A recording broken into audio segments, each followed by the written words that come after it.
Hi,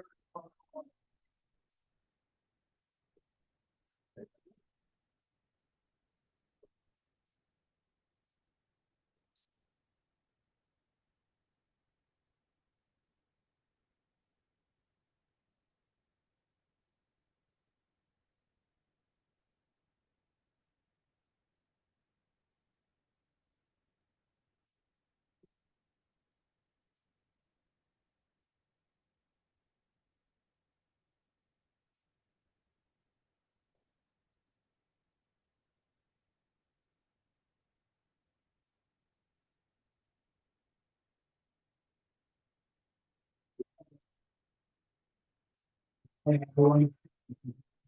If you're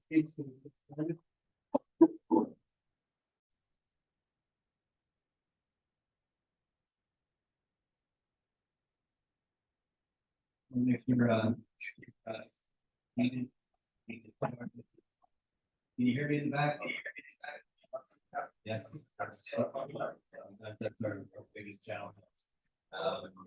Want to welcome everyone to our October 15th town council meeting. This is a little bit different in the past than a planning commission meeting / council meeting. This is an actual straight up town council meeting without the planning commission participating. We are live streaming, so for those of you that are participating remotely, it's a Zoom meeting with an icon. You can raise your hand, and also if you're calling star 6 that you can unmute the phone, star 9 to indicate if you have a question.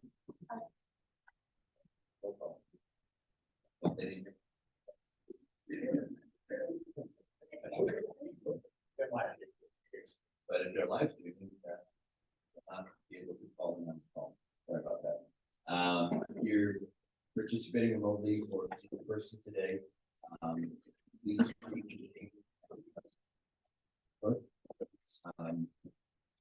and now I just want to touch base at the event of emergency. The doors on the side, the rear of the building, and the kitchen.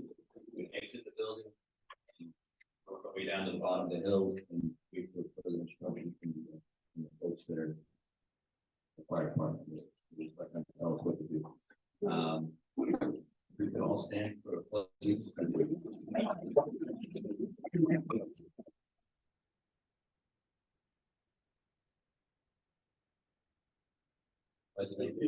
the flag of the United States of America.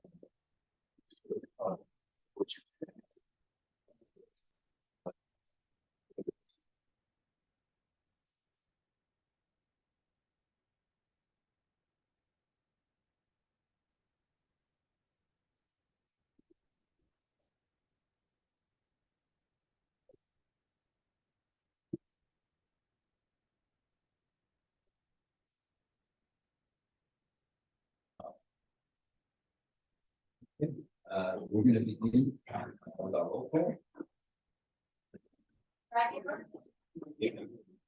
Catherine? Here. Dr. Ryan? Here. Hamilton? Here. Here. I'd like to take the opportunity to introduce our state legislators. With us today is Linda and Representative Stephen Donovan. And at this point, I'd like to turn it over to Senator Prudence. Thank you. I just want to thank everyone for coming here tonight, today. And I am Linda. I'm the state senator representing all of Portsmouth and the southern part of Bristol. I just want to encourage people to reach out to me if you want to. You can come up and get a card at some point.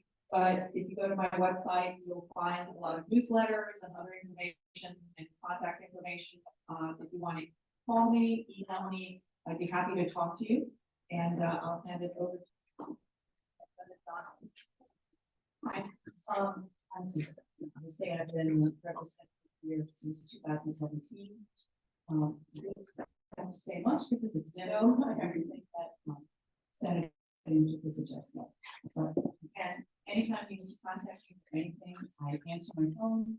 My home phone is on the website. I will get back to you. If I don't get back to you within a day or two, please call a second time because it's a home answering service.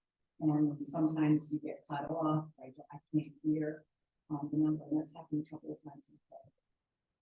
Try to go back and call and to get the number. But please, I'm accessible. If you have any issues, don't hesitate to call me. And we would like to present a recognition to Pat Aldrich, who I see in the audience. Pat, you want to come on up?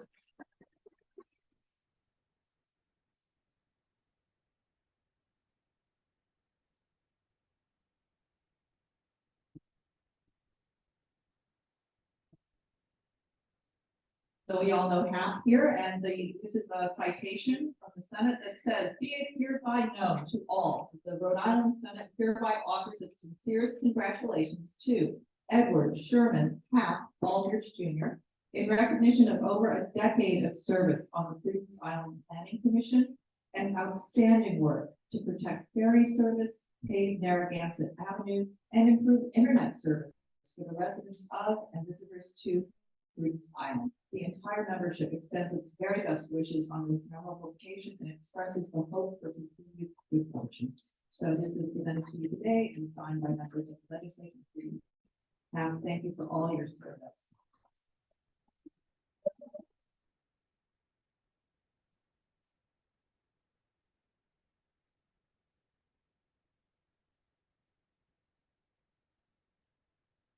I want to tell you, I'm truly humbled by this. I was not expecting this at all.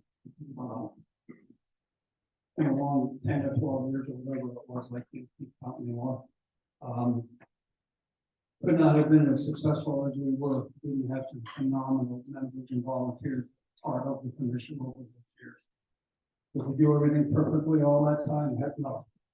We had some grinds along the way, but by and large, we were able to do a lot of good work with the sign for all of you that are here. I want to make a personal thank you to the leadership of this council, to whom the commission reports directly to. Hasn't always been fun, but we've always managed to get it. And I want to make a personal thank you to our town administrator, Rich Liner. He does not work for the commission. We don't work for him. He works for the council, like we do.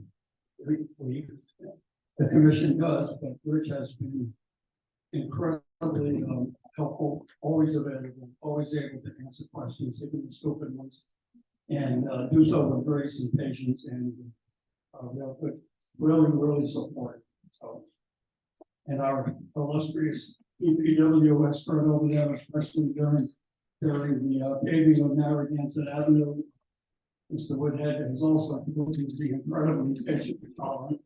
So the one thing everybody wants to know is whether how well we might be in for Broadway. I know that's something. At any rate, thank you all very much. I appreciate the time. It's a big deal.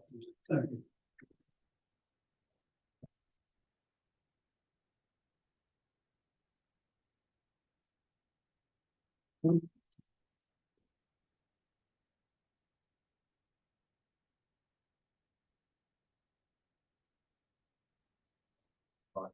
First item on our agenda, and it's an update from Rhode Island Energy.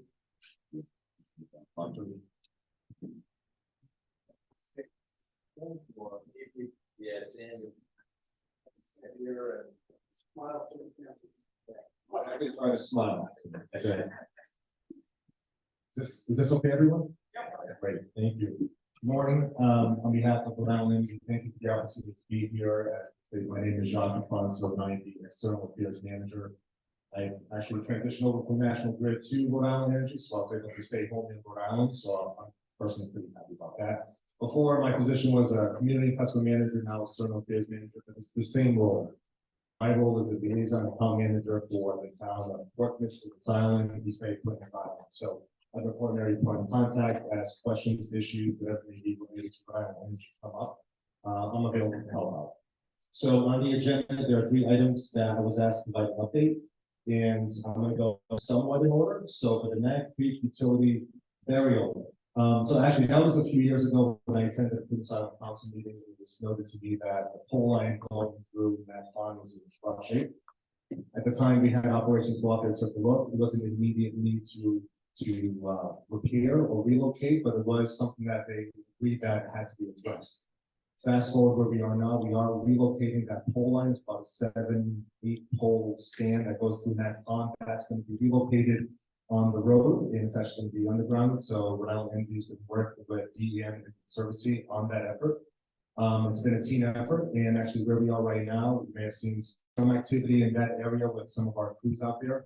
But actually Monday, we're going to start the civil work for that, installing the conduit along the road, and followed by our electrical wire installation, and then we're going to have to cut over from the overhead to the underground service, and ultimately we will remove the pole line that goes through the pod. So the only definitive timeline I have right now is that we're going to be out here next week. Our civil contractors going to be out here again with that progression of civil. Then the cable electricals will be out here, that's followed by the removal on that project. If I can skip to C, the Prudence Island Fire Station pole removal. A few years ago, the Prudence Island Fire Department did contact us that there is an existing pole with transformers on the pole that were in their way. They want to expand and develop property a little bit more. So there was a request to remove that pole. That pole is the connection point for us. If there was ever a cable outage, if there was an issue with the submarine cable, that's where we bring portable generation onto the island and connect to that pole. So that was those transformers were one less piece of equipment they would have to bring on the island. It was there, and we'd be able to connect. So it took a little bit of time to kind of see if there was other options and so forth for us. Fast forward, that pole has been removed. We were trying to find a location for a new transformer location, and actually with the load growth on the island, we weren't able to install another overhead pole construction similar to what was there. We were looking for a pad mounted transformer installation, but again, with respect to real estate and just coordination, it just didn't work out. But the pole has been removed, and it doesn't mean they're in emergency. We wouldn't be able to bring a transformer on the island. That would just be part of the package where either our internal crews or contractors will bring that portable generation to connect to the system to back up the island if there was ever an issue in the submarine. So again, on item C, that pole has been removed. With that one. And then if I can move up to D, which is our tree trimming program. I do apologize. Our forestry manager did want to be here today, but so I have a little forestry hat on right now. I hope I make him proud. But Rhode Island Energy and similar to before with National Grid, we have a 4-5-year tree trimming program. That's where all along our power lines, we trim the trees along the power lines, so we like safe and reliable electricity for you all. So Prudence Island is up for that 4 or 5 years right now.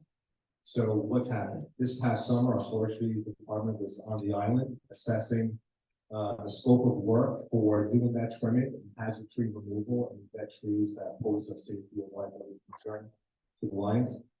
They made that assessment this past summer, so they know the scope of work that they have to do. Their next steps is to actually get out here, and we actually have our contract, PVC Tree Services. They're our contract that's going to be doing that.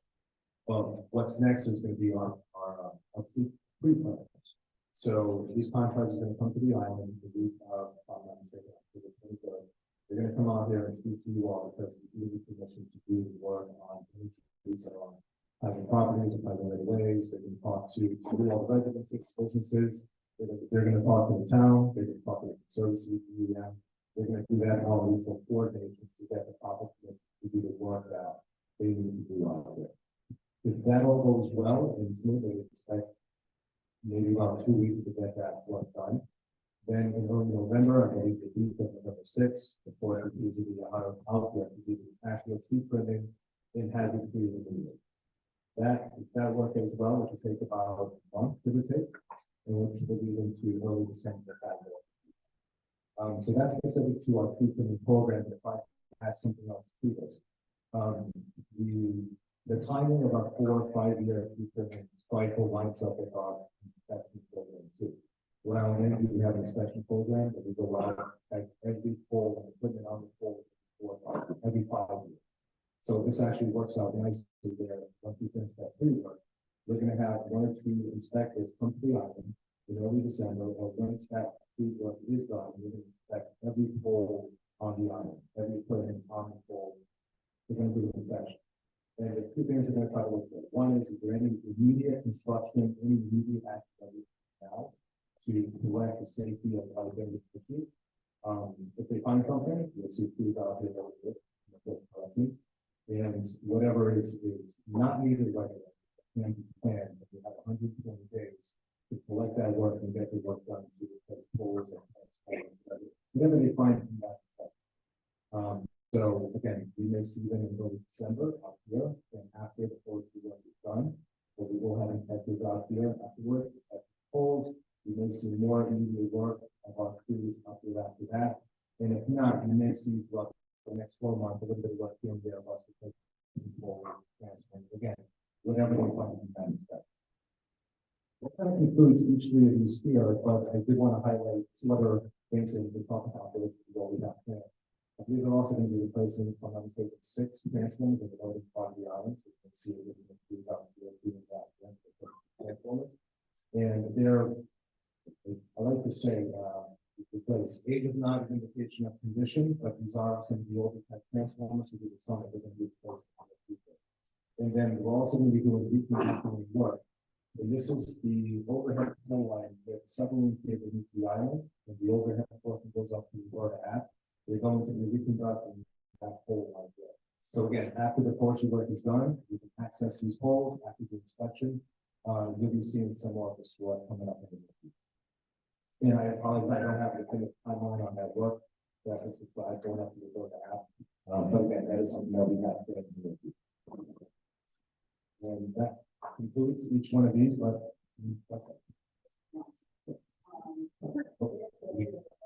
Name and address, please.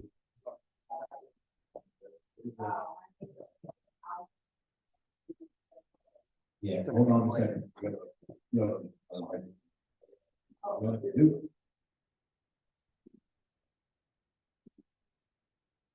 This is the whole,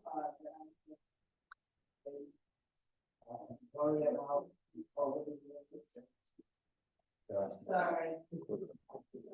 All right, this is the call on the top. That is extremely iffy and problems over the years. Resolved. So my point is, and we make a request to make sure the pole and the property will be looked at. You may have spoken in the past, that sounds a little familiar, but I'll provide you my contact information. You can speak out. Right. Okay. Actually, with the new company, I have my cards on order, but I'll provide you my contact information. Thank you.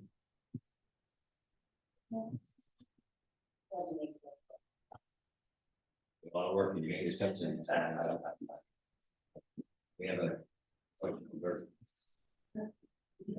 Pat Rock, 896.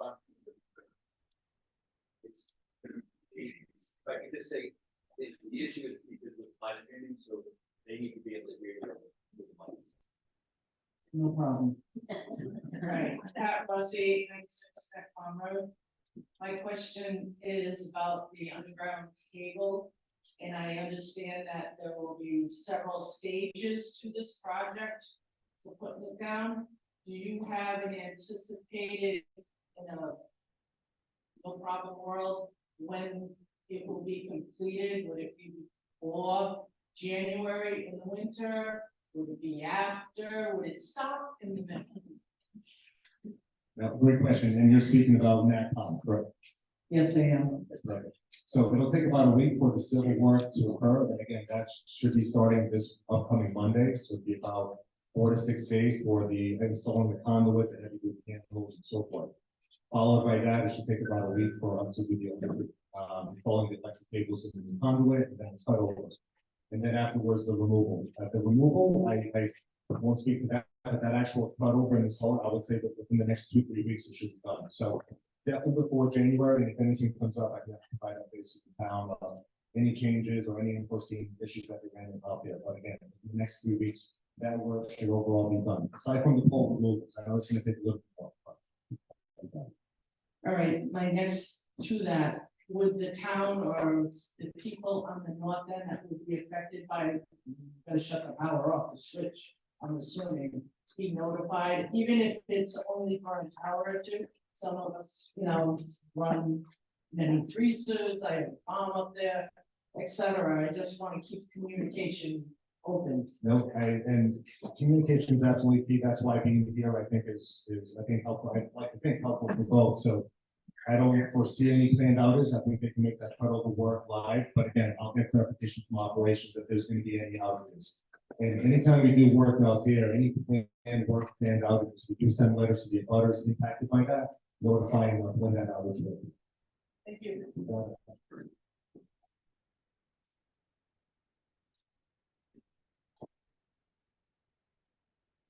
Thank you all for your time. Appreciate it.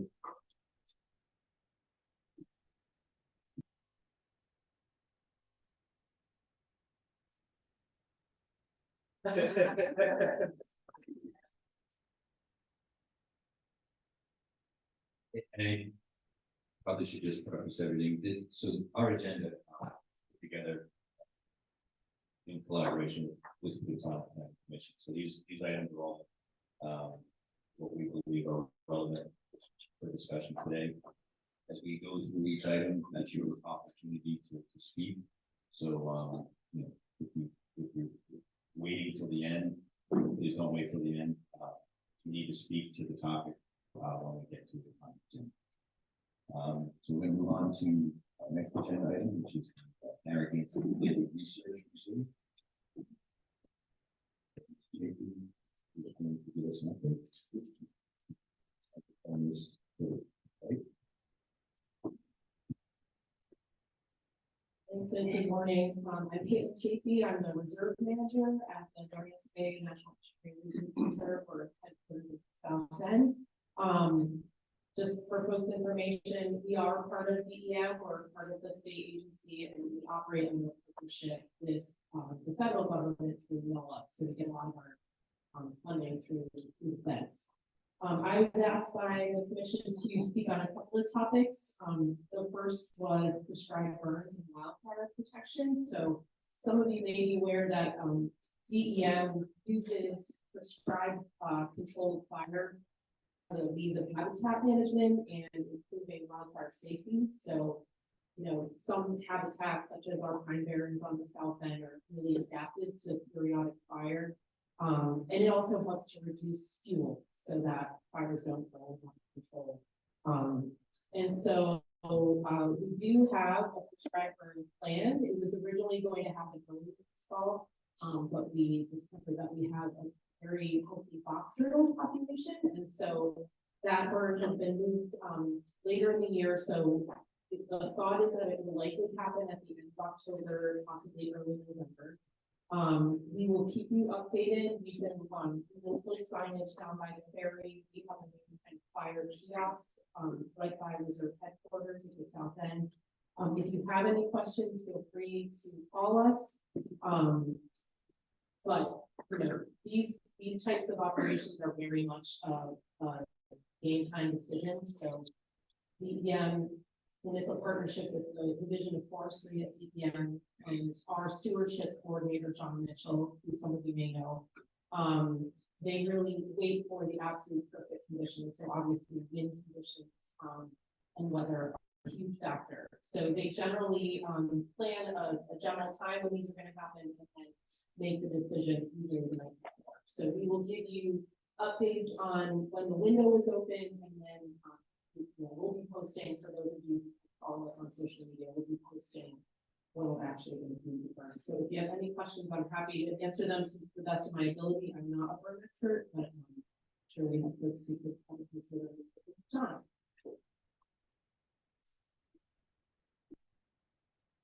Thank you, Caitlin. And I've been working closely with John Mitchell and collecting email addresses. So for folks who aren't social media users, if you give me your email address, I have a special list running for people who are interested in getting updates on the prescribed burns. And so I will get it from John, and then I'll send it out to the And it would probably be helpful for me to tell you where these are happening.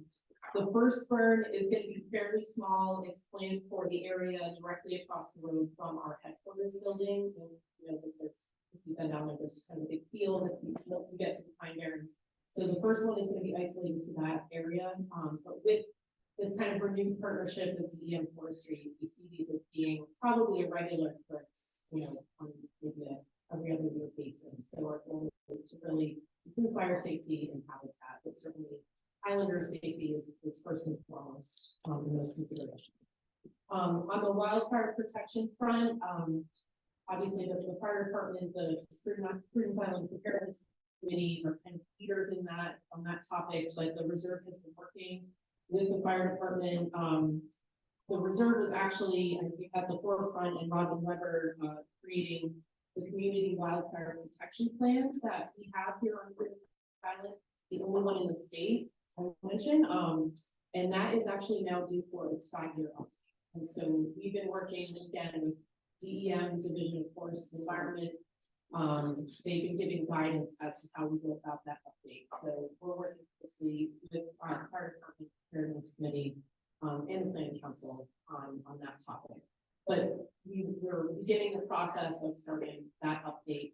The main reason for that update is it makes us the community available, eligible for the update. So if you have a plan in place, you can then access additional dollars to implement fire safety measures. So that's kind of ongoing. Again, if those have questions, I'm happy to answer. Enforcement concerns. I believe this was put on because of an email that was received by the planning council expressing concerns about illegal camping, especially in the south end. And so I wanted to take a few minutes just to touch on that and give you a little bit of background. You know, this is not a new issue. It's kind of been ongoing for some time. I think one of the issues that the reserve has faced over the years is that we really don't have staff present on the weekend, which obviously is when a lot of this is happening. And so this past summer, we were lucky enough to hire our seasonal park ranger. And the goal was really just to have a presence, have somebody out there informing folks of rules. And one of the most valuable things that we did was she submitted daily report on every shift that she worked. And so I've got tons of information. We really wanted to get a handle on exactly what was happening, and who was visiting. And so, you know, I think the general gist of this set of reports, for me, we definitely had several days where there, I would say there were more than 20 people down at T North. There were 2 particular instances where you know that there was a large group that was. That's not to say that was the only time that was happening, but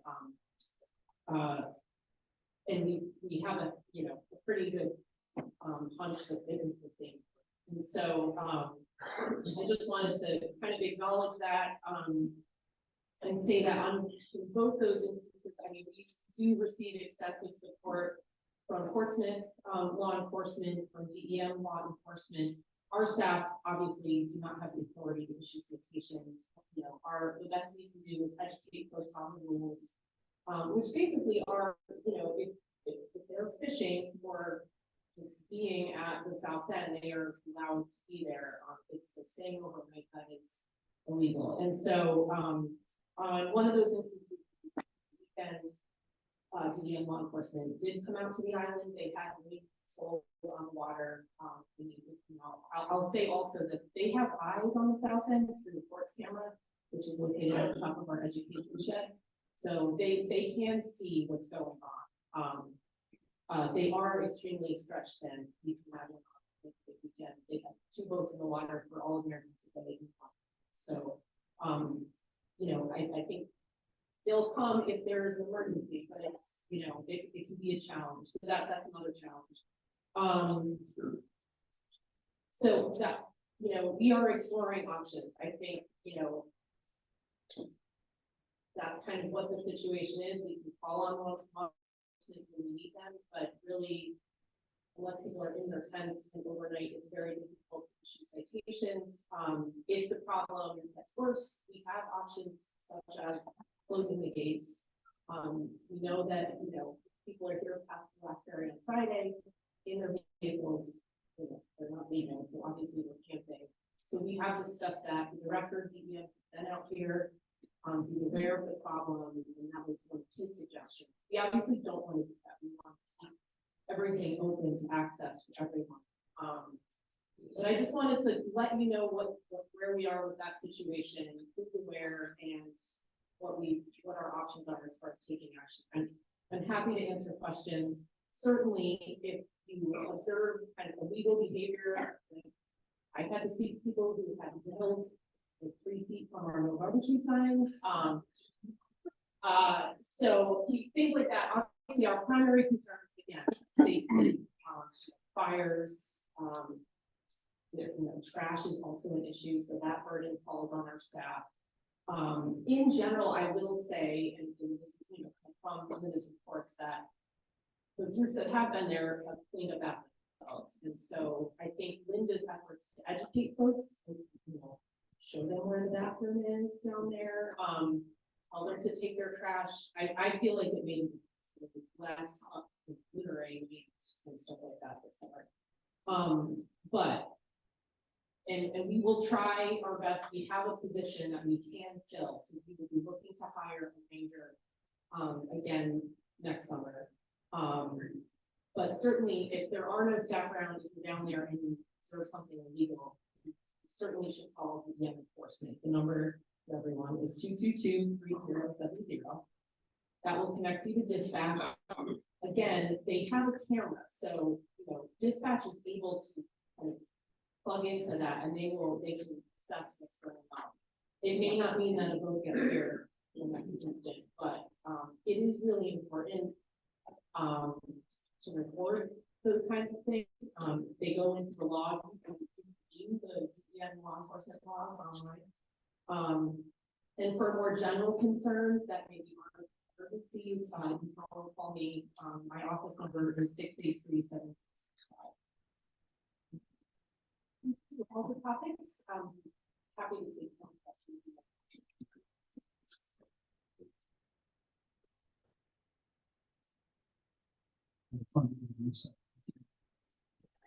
Half Walbridge, all 306 Convergence. So before I understand the issue of being stretched in on the enforcement side, because I'm sure you all know the law just went down the surface trying to get responses and move all and be very clear about the fact that we go to staff for the entire day, which is obviously a challenge. So is it your standard protocol and procedure that if you have issues reported your staff or otherwise engaged and is unable to respond in a timely fashion, is it standard procedure for you to then reach out to enforcement police to back you up? I typically what we have done is called DEM enforcement. That is usually our first call. That's what I was talking about. We call DEMs. I realize you don't have the staff to do DEM enforcement is obviously the first time. Yes. That's what I'm talking about. And if they are up to here with, as you mentioned, the labor group, yes. There's two votes on the whole thing. Is it standard protocol? If you have procedures and policies in place for DEM enforcement, then all to enforcement police for assistance and backup. We certainly have called Joe. I wouldn't say that that's our standard protocol. Shouldn't it be? It certainly could be. Joe has been absolutely supportive. I will say if you call in, you will come down. Again, I think the challenge is, what can we cite people for? It's very difficult because people do have a right to do themselves. So that presents a challenge, and I don't really have control over the authority of so, but yes, I mean, we work in partnership with Joe. I think there's been talk about additional meetings to coordinate to the DEM on committee.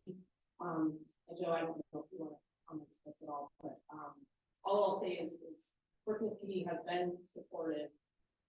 I think they're really need that. Everything that comes to my mind is, as much as we like to, we're like, 65 minutes of time.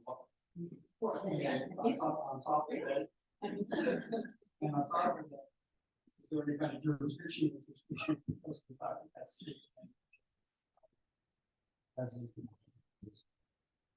There is no jurisdictional issue. It's my understanding that either D and law enforcement or enforcement P would have the authority to issue citations within the reserve. That is my understanding. I'm happy to be corrected on this. So I think, you know, it certainly, if there were an emergency, I'll give her one. Thank you for your questions.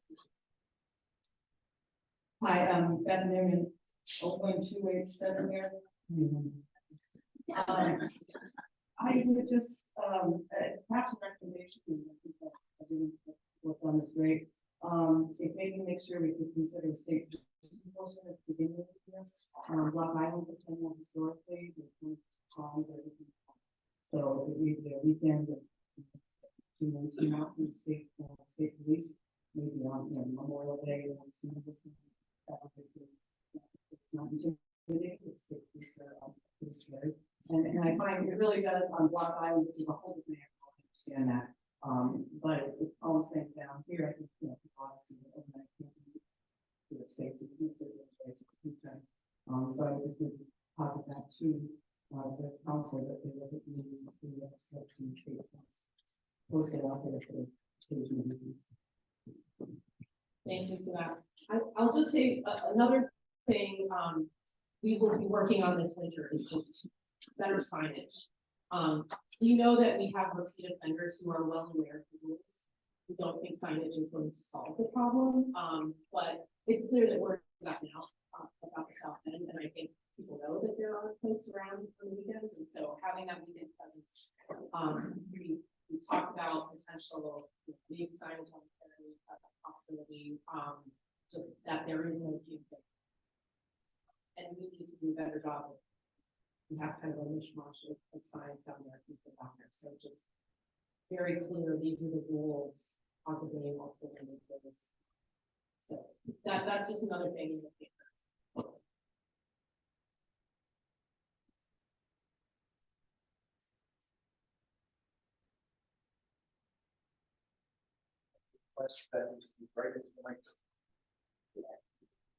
Caitlin, I'm not done football, case that.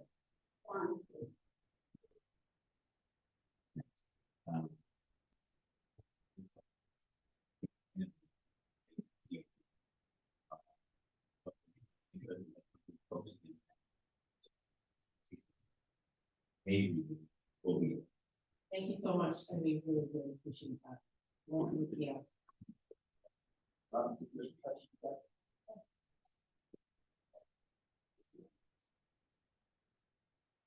However, as your goals, I'm being really, just want to say, and applaud for your efforts to continue the program.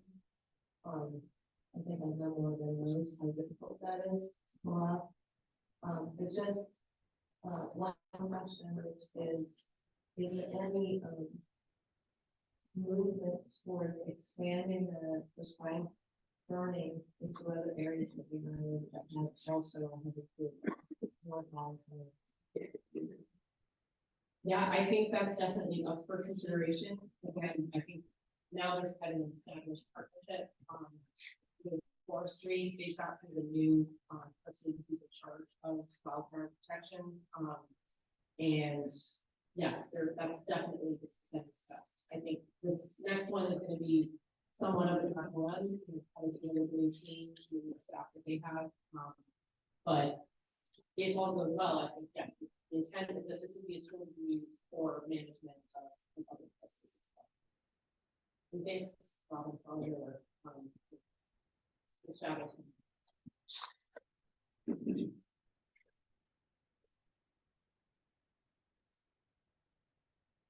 Okay, thank you so much.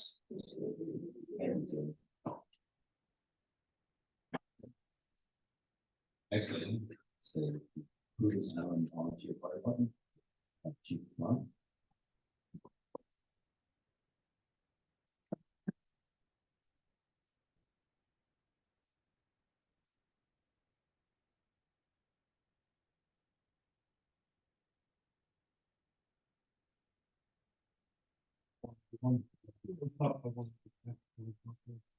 Please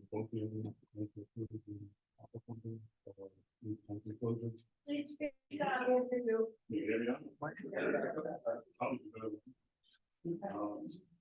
Thank you very much for the vote. I was trying to bring my way over. The button to speak and. I wanted to take a moment during the meeting today to introduce our incoming fire chief, Lou LaFair. Lou,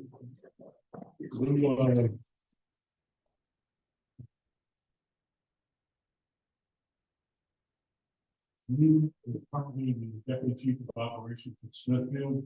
He's been there for over 38 years. He'll be retiring. And come on board here in the next month or so.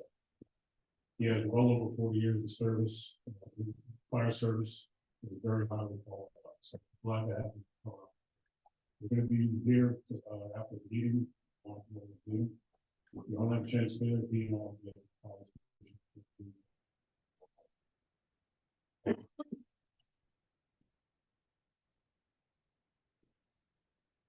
Will you raise the treble on the sound system? It's coming in so bass Is it really? to my ears. Yeah. I don't know. Oh, you mean like the speakers up here? So. yeah, I'm only whatever- controlling whatever is this. Coming in through, it's coming through as a The next item very is intense bass sound. Okay, are you talking like these speakers up here? I think it's coming from Fire below. department. Okay, you'd have to talk to, Clarification, budget. I'm not sure the woman's name, the morning. Fire department.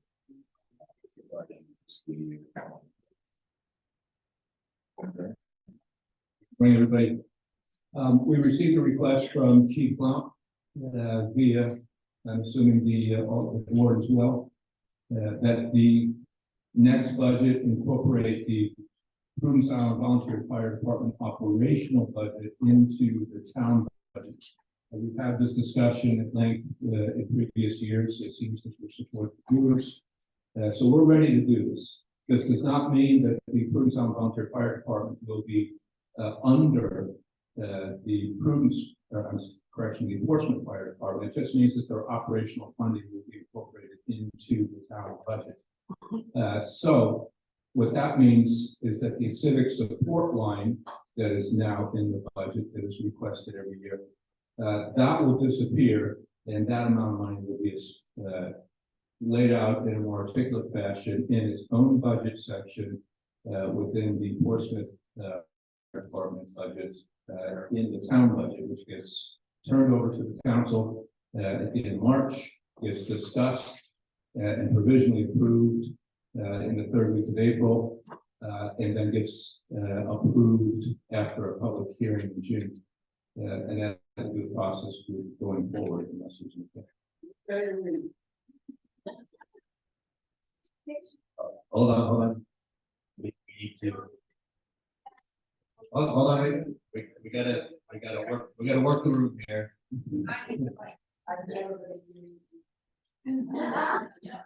That's from 105 River Road. What are the implications of that?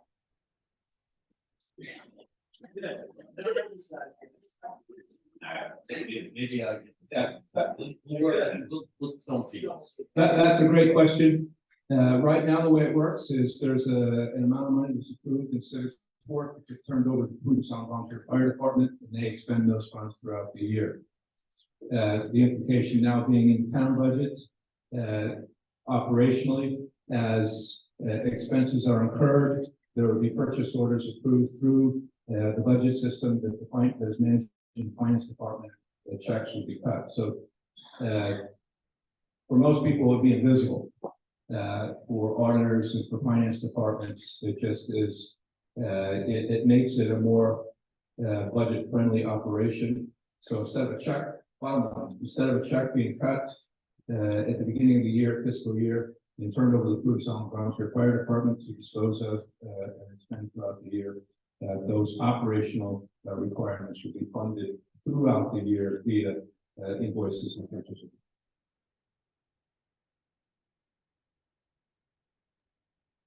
I hope I answered your question. Any more questions on that? Does that mean it's all our money? Hold on, here we go. No, yes. always control your money. Well, ultimately, you know, it doesn't matter whether it comes from city support or whatever, because the budget is approved by the town council. However, the budget is managed by the department that the budget is approved for, so it will still be managed and approved by the Prudence volunteer fire department chief, so just as it is now. So operationally, there's no difference. It just means that, so at the end of the year, let's say that there's money left over. That money goes into the general fund, and then the process starts over again every year. If there's an overage, we'll be able to determine where more additional funds need to be allocated at future council meetings. And it gives us better insight as to what the operational needs are of the volunteer fire department. And then we can incorporate those needs in every budget cycle process. Which begins literally the day after the budget is approved. So it never really stops. Thanks. Any more questions? Who's monitoring online? Do you have online? Just on, we're still live streaming, so just in case. Okay, the next item, disposal resiliency.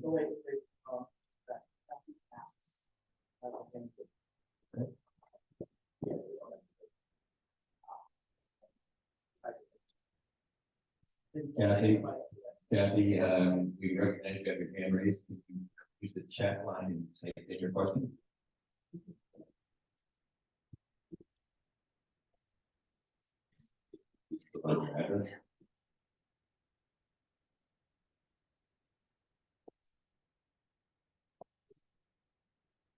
It's how the council meetings work in town as well.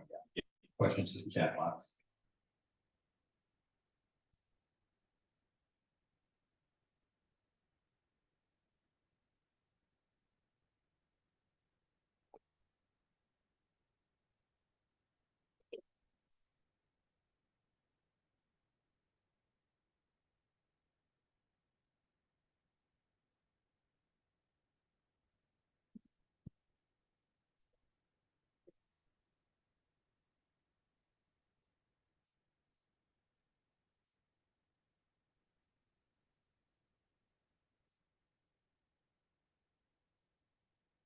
Did we hear you on audio? I think the answer is no, we don't. I tried to say the audio, I think we don't really have any audio. I don't know, Kathy, can you say something? The answer is unfortunately no.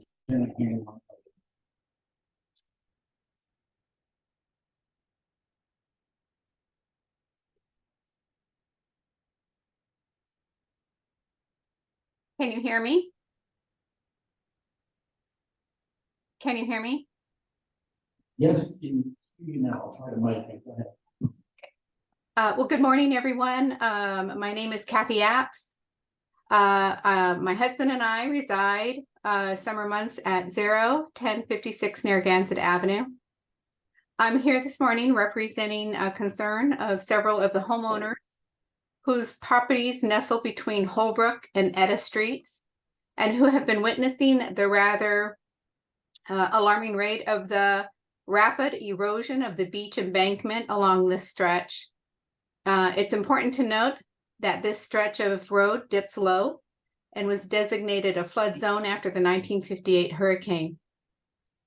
Evidence of rapid erosion was starkly seen this summer in front of the Schnibben Cottage on the corner of Narragansett and Madison Avenues, where a post for tying off dinghies that was tightly abutted to the bank 2 years ago is now approximately 2.5 feet from the embankment due to this erosion. The residents in the neighborhood, most of whom are multi-generational homeowners, like so many people on the island, have also voiced concern over the possibility of it taking just a couple of strong storms to really compromise the stability of this embankment and seriously undermine the Narragansett Avenue which already has developed a large fissure in this stretch of embankment erosion. This fissure may be unrelated. I don't know, I'm not an engineer, but it is a stark reminder of how vulnerable the road may be to destabilization of the beach embankment. While Portsmouth Public Works restabilized the bank with rubble rocks, those rocks have since loosened with each storm and extreme high tides, falling down onto the beach and leaving large parts of the embankment either bare or superficially protected with loose vegetation. And while the vegetation is a natural way to keep the embankment in place, it is not fully protecting that embankment from rising tide storms and northeasterly winds that hit the side of the island. I do want to say that this past August, I reached out and contacted Public Works at Portsmouth Town Hall, and I want to thank and commend Dr. Brian Woodhead for being aware of this situation, taking a proactive approach to stabilizing this beach embankment along the stretch. Mr. Woodward said there is a plan in the works, and we are hopeful that this plan will be put into action soon and will protect our current road, our embankment, and our properties for much longer time and an intelligent, environmentally sustainable. In closing, I want to thank Mr. Kathy, and the town for your time. thank you. You actually jumped us for, that's the next agenda item. But actually, myself and Ms. Aguirre did drive out with Mr. Woodhead today. There is a plan in motion, but that's the next agenda item, so stay tuned. Thank you, gentlemen. Yes. Okay, so I just want to, were there any further questions, comments on the Prudence Island volunteer fire department? Seeing none, we will move on to coastal resiliency. There's a few topics there to be updated. Ms. Woodhead. So where's the other? Yeah.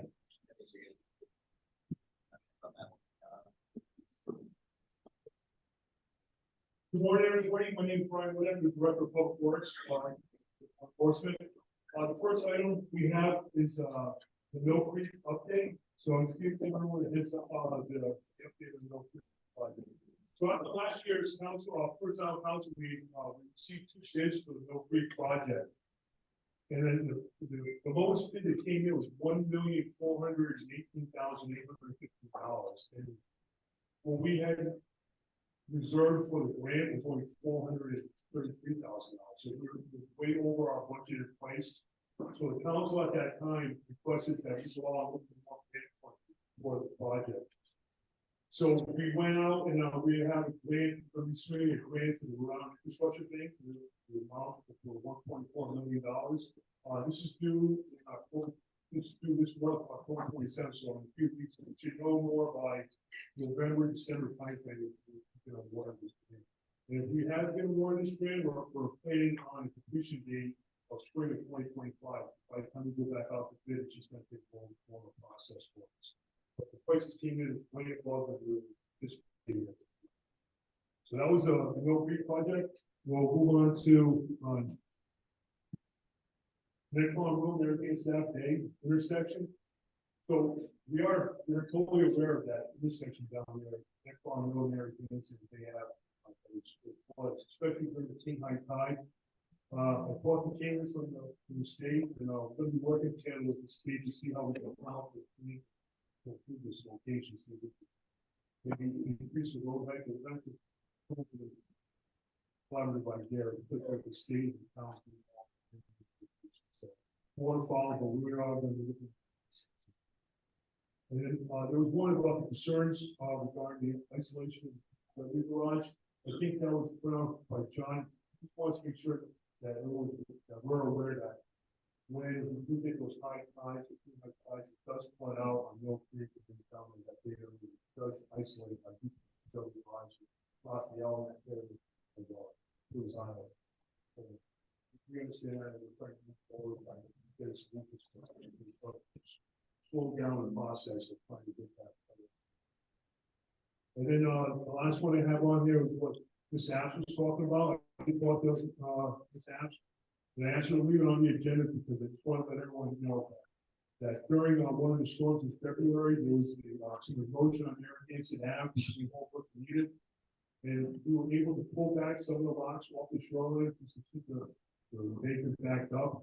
But we're in the process right now of getting the scope of work from the engineers to apply for CRMC maintenance application, just so we can better shoreline embankment, protect that shoreline. There's like 3 or 4 sections that need to be protected, so we're working on it right now. So we're going to be going out and getting applications and permits for CRMC.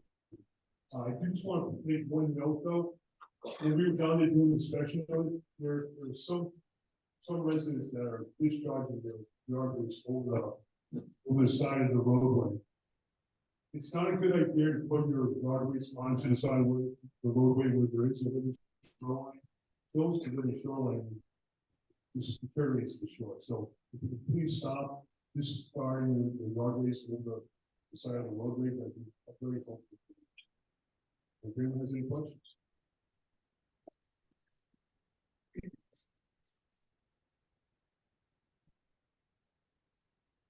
Pat Rossi, interest and Brian, the job down at Mill Creek that's been postponed because of grants and the money that's needed. Are you still going with the same engineering plan that you originally looked at that we didn't have the funding to proceed with? Or is that going out for any other plans? So we're still gonna move forward with the same plans that we've had right now. So right now that the culvert replacement, the dual culvert, it raises the roadway up 1.5 feet. You cannot put larger culverts in that location because the problem with that is discharging more onto the neighboring properties. CRMC will not give us any permits to get discharge more water to the property. So that the same with the same design. We still have the same permits with the Army Corps of Engineers, CRMC, and DEM. One of our permits is due to expire. We just asked for extension for our permits. But if we change the design, we'll have to go back from the beginning again. It takes so long that the Army Corps of Engineers permits back to them. So we're staying the same. With the rising sea levels and whatnot, that design will hold out for many generations? Is it projected? I can't help but wonder, right now, the beach is higher than the road down there. If you look at it, and that's this year. Going forward, I mean, I can't help wonder if a breakwater or something to that effect, you know, like Island Park, how they put in the wall to say Park Ave there. You know, because the water back in, you know, the 40s used to come across right into the marsh, etc. That's what we're looking at down here, is the water coming across, infiltrating the salt marsh. And I don't want to see it. You're looking at it like a permanent fix, but it sounds kind of temporary if you're only coming up 1.5 feet. This is not a permanent fix. You're exactly right.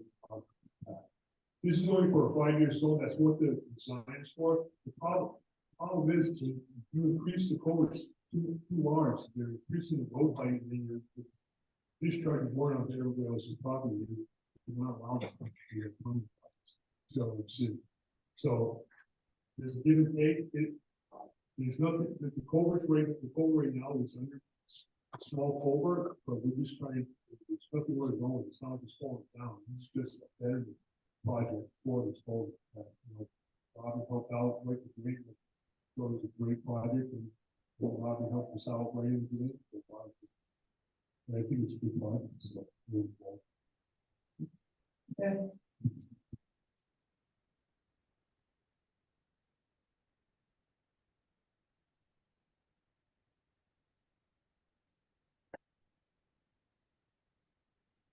Still done really well. I'm watching. we own this property east of it. Down home, right away. You know, echo Mr. Woodhead's thoughts that I have also walked that beach quite extensively. There's a tremendous amount of dumping of grass, mulch weeds, and brush that's been cut. I just recommend that people stop doing it, because they are doing bank.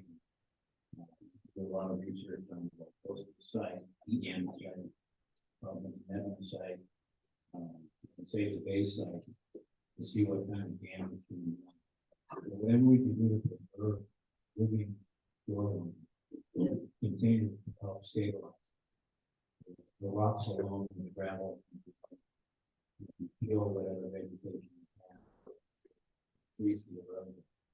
So I would suggest that people rethink. There's a method to get rid of your yard waste at the transfer station. And personally, I have 2 lawns in 2 states. I've mulched my lawn probably for less than 35 years. Love the grass, maybe pipes, this location. So appreciate that the people are aware, it's a sensitive. Something that practice. Thank you.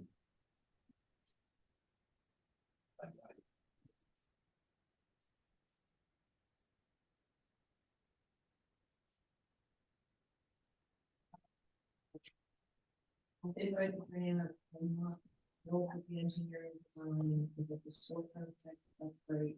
I think the culvert could have been raised, the base could have been raised relative to the road, and did make the suggestion that it was a very or ground up around the basic principle, which might have been a easier solution, but anything better than nothing, so thanks for carrying on.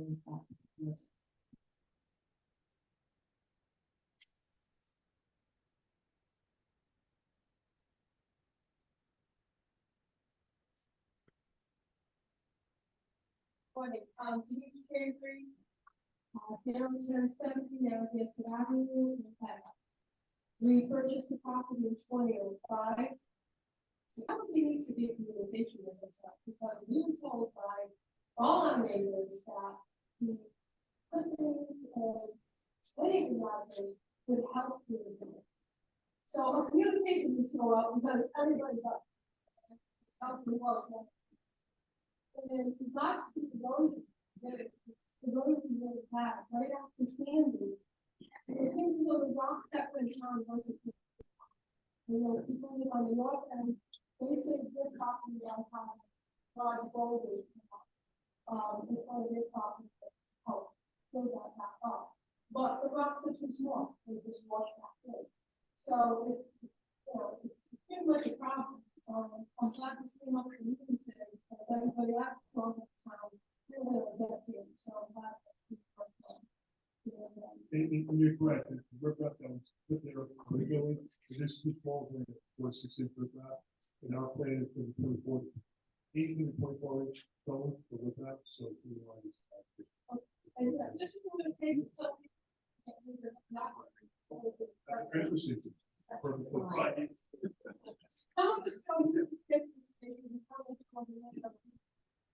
So, certainly.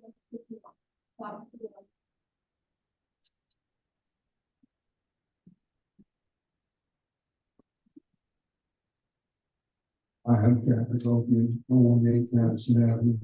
I'm curious as to the timeline regarding that short. I don't want to sound argumentative and defensive, but we've been hearing it's going to be fixed probably for the last 2.5, 3 years. At high tide, we got the water to the bottom of the steps. At the base of Madison right now, I don't think we've got more than 5 to 6 feet of what I'll call lawn before the erosion starts. I realize time and money are involved, but there's got to be some stopgap measures to stave things off temporarily until they can get a permanent fix. And I'd like to hear your timeline for that?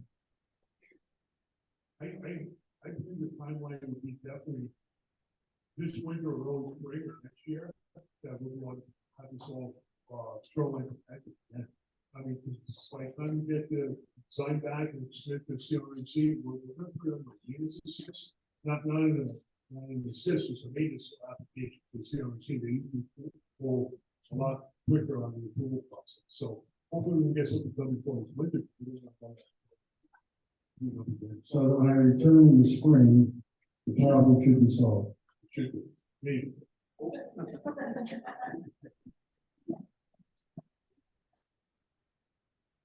Sorry, on that point, we're agreeing on say that they like moving grass to be cut and along starting proposed development. Moved about 2/3 of the moving, the lawn needs to continue to grow. So ultimately.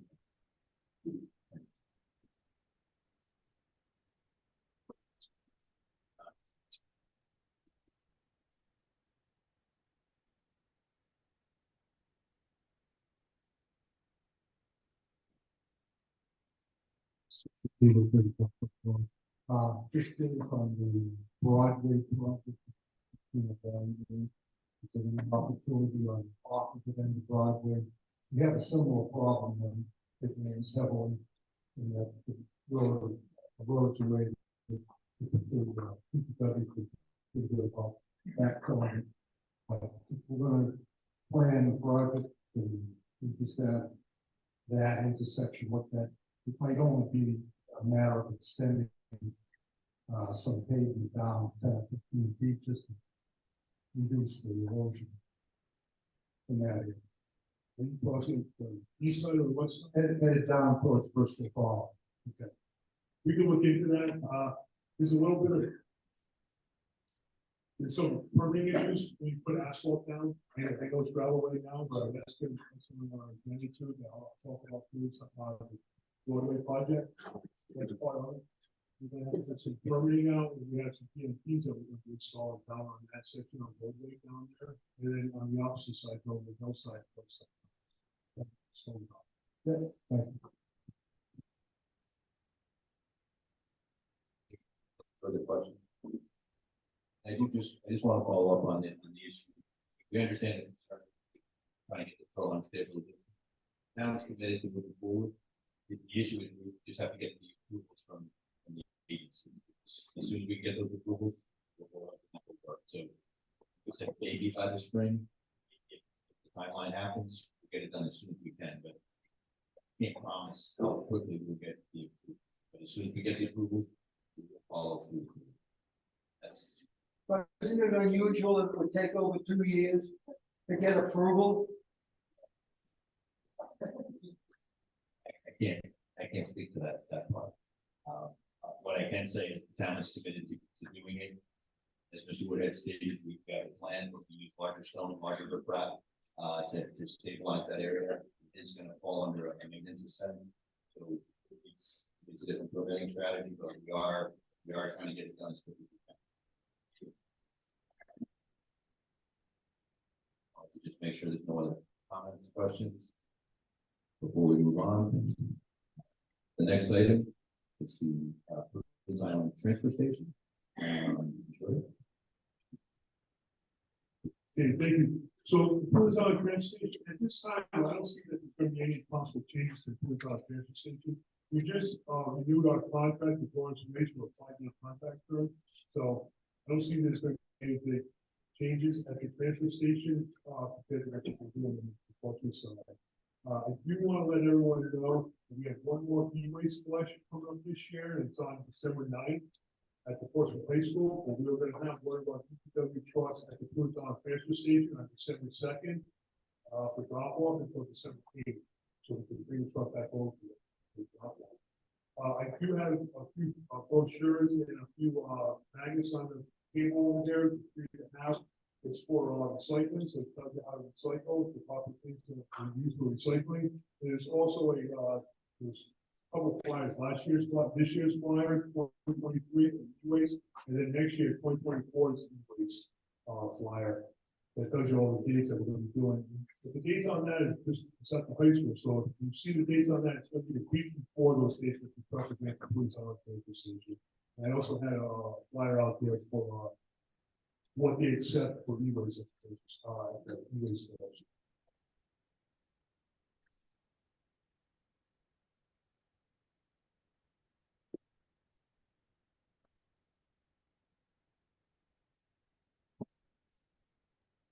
Hi, Margaret Moon, I'm close to 7 years.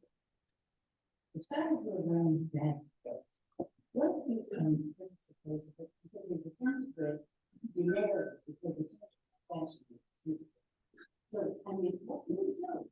If we not buy enough back, because you're not getting off. And the thing, so they seems to bring up trash up to the dump.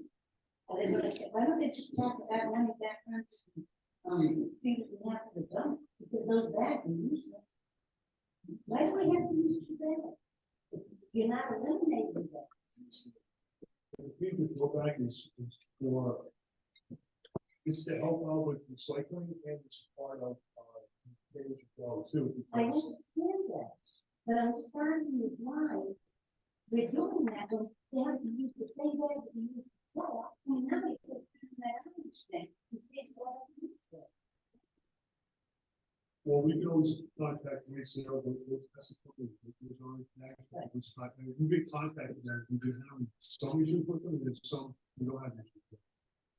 What you really, when you open the bags, there is a barcode, they have, their phone number also the lighted tags. They don't know what that barcode is too, so they know where is production bag is made, so if you're faulty bag, one have to read the bags. One fix it.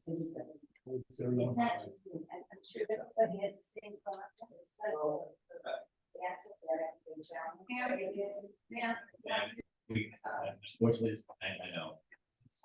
You have to do it one at a time, and you have to speak in this microphone. Okay, and it is difficult. I do, there's no point in using them.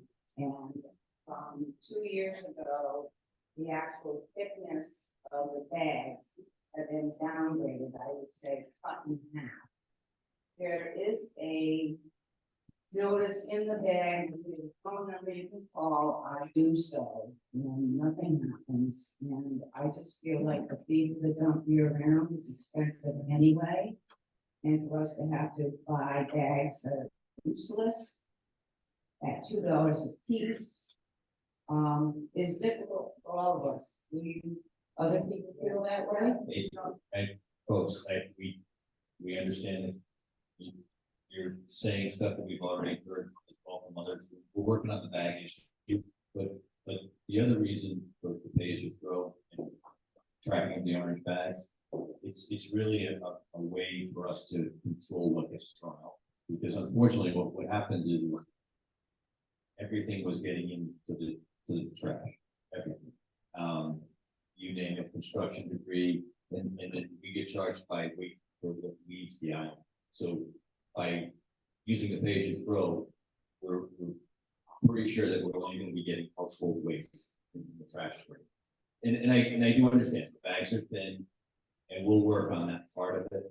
But the reason that we use pay as you throw is really more for tracking what gets thrown out.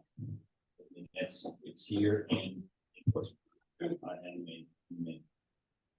we have the same issues with the quality of the bags and the work. That's frustrating.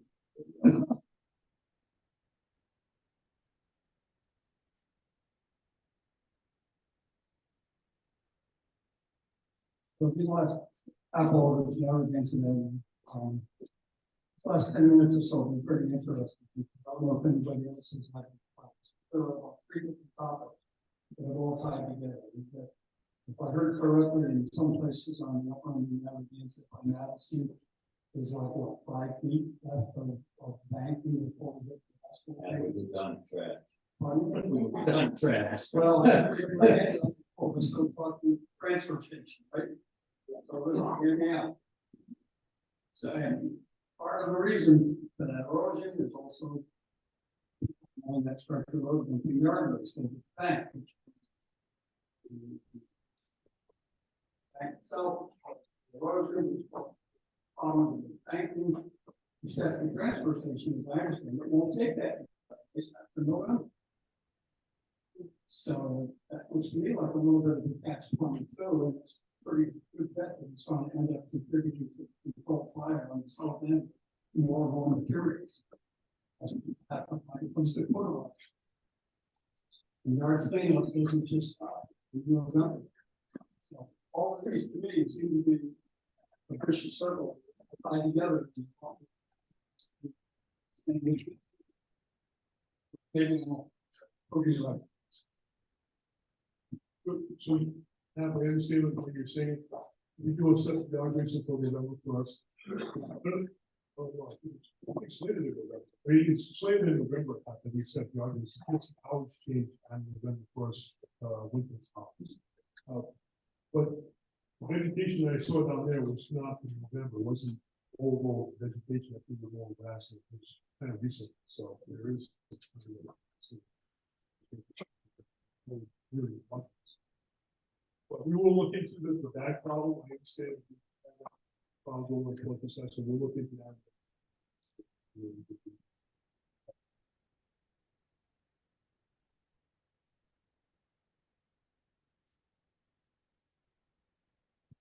I'm Karen Stevenson, 0542 Americans and Avenue. Thank you for extending the winter out and summer hours. October, we saw a lot of people out here, and that's very helpful. I would love to be able to see assessing whether there's an alternate way to handle our yard waste on the island.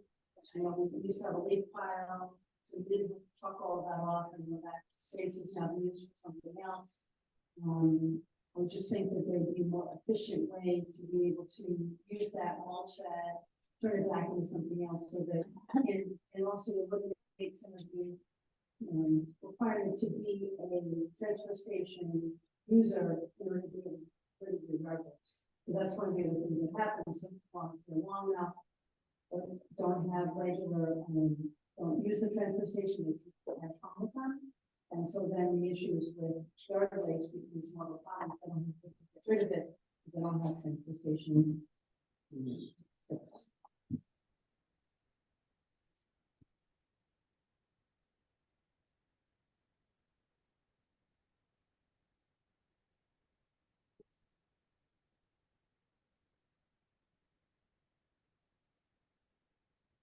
We will take that into consideration. I think John has an excellent point. From 0260 Elbow Farm. So the issue that I wanted to bring up was one of the hours, the winter hours at the transfer station, which are currently 2 hours in the afternoon. At times when none of the other businesses that operate on Prudence are also open. Maybe this is because I live at the top down at the south end of the island, but the store is closed and the ferry office is closed. And so a trip, it's multiple trips in to get packages and to get and do business at the store. It would be much better if it's overlapped a little bit on one end or the other. And I just wanted to throw that out. Number one, as what is the process to request changes, but I also wanted to say in front of a significant portion of the community to say, what do you think? How hard is it to change hours that have been in place for the last 1,000 years?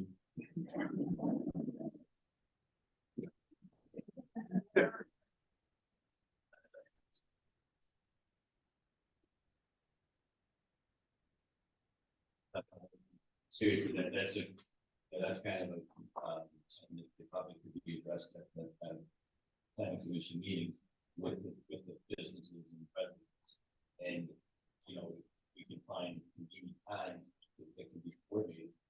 That's something we can take under consideration to try to optimize use of the transfer station and so that we're open to looking at options to optimize so that it's convenient and can be accessible.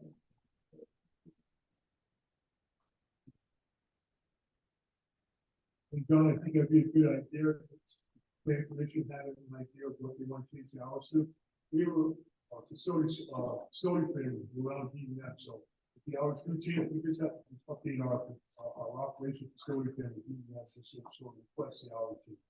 break down those hours. Mr. Constance, 0974 Narragansett. I just want to know why the transfer station doesn't allow trailers. If I don't, if you put your trash in the trunk of your stinky trash in the trunk of your car, when you go to the transfer station versus putting it in the trailer, when it's all stinky, I don't understand why they outlaw trailers when at one time they were. We outlaw trailers because that was the same rules and regulations that we have on Portsmouth side too, with trailers. And we didn't want the trailers going up that hill before we put the compactors in going up that hill. We used to, before we had the things involved. We just wanted to see concern, and we didn't want trailers to travel that. And we had safety concerns on Portsmouth side too, that people would drive into our transfer station. Hi, Rosie. Back to the hours that Joe was talking about, I would say probably maybe 5 years ago, we'd have to look back at the minutes, but we did ask to have it looked at so that the dump opened at 8 instead of 9, because if you were leaving on the 8:30 boat, on your way to the boat, you could go drop off your trash and keep going. So this has been brought up, it was quite a while ago. And I never did get an answer why that wasn't a good idea. But, it is out there, so that is something that, you know, you can put out and think about. That's a great comment, Pat, and it's something. No, and I'm not saying it wasn't. I know we've had conversations in the past, and I think, we'll get to that a little bit today, this morning.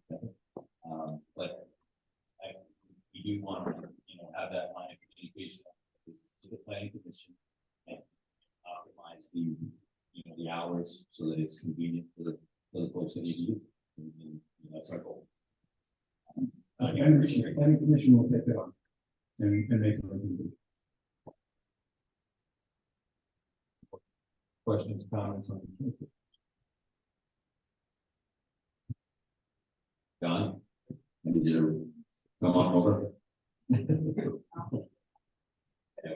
Compromise, I love it.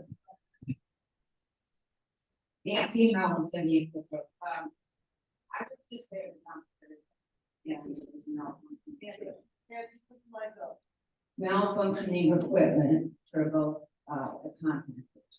And, when that happens, and it does happen, more often than you think, then you were directed to throw the stuff into this greatly huge containers.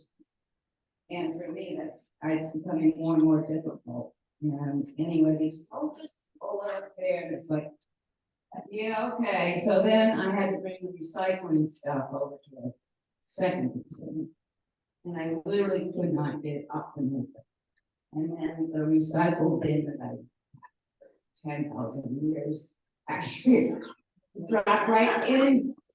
And I'm like, oh, now, right? So fortunately, John was great. Oh, that, but it is an issue. I think it's very difficult many times to use those containers when others, you can't use others, but the other equipment. Those. I understand exactly what you're saying. Okay, we'll look at that. Don't think we use the containers that you can drive up the ramp, so you're not throwing it over. And so we just utilize that ramp instead to put the trash and recyclables right there. Orange Waste is responsible for this compacted, which is not responsible for the compact. But we're going to have some issues with them. Figure it out, we're trying to fix this. I understand it's just been recent last year. We've had a lot of these compactors. So Yeah. I understand what you're saying. I would say that That would be great.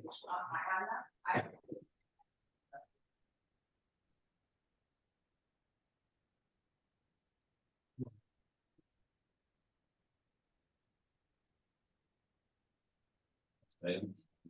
On to openings.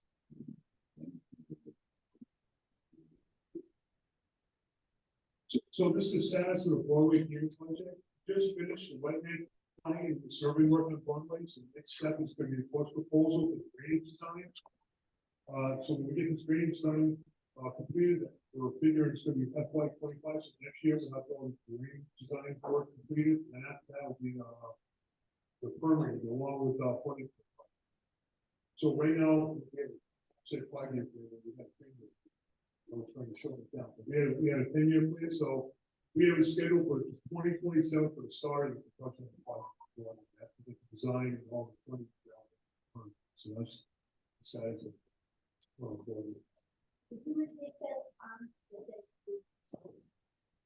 Sure, so, the design work, we already finished the wetland flagging and survey, so that's the design work, proposal will be going out, that's going for fiscal year 25. So, and then after that's going to be permitting and funding.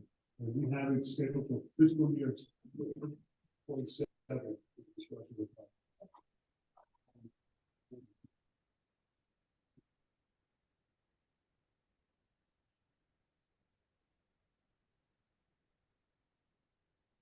That's wrong, is it probably a Broadway from the Broadway?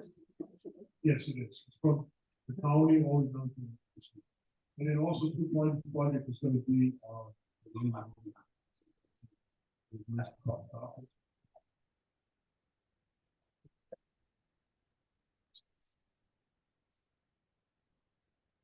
Again, 154 Atlantic Avenue. A question is, what project, see how the National Grid, Brown Energy guys here. Is there any possibility they can bury the lines on Broadway? Prevent any outages from keep falling down? Would that be possible? And then too, just by the head, I don't think this possible. The real honest answer, I think, it's just with regards to being a regulated utility company, we have to provide least cost of service. Undergrounding is an extremely expensive construction method and process. So that's just the quick answer right now is that. That's right now. Well, we would work with whatever plans are for the road, if there's conflicts with the poles and so forth. Any conflicts. That's supposed to be power.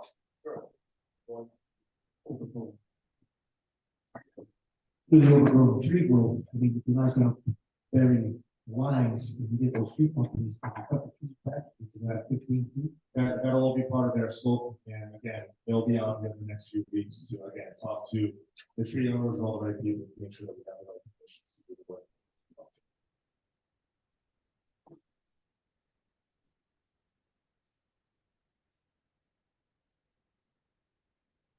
Follow 067 on Broadway. Obviously, question on the Broadway, I've been following it, the 10-year project, the 5-year project.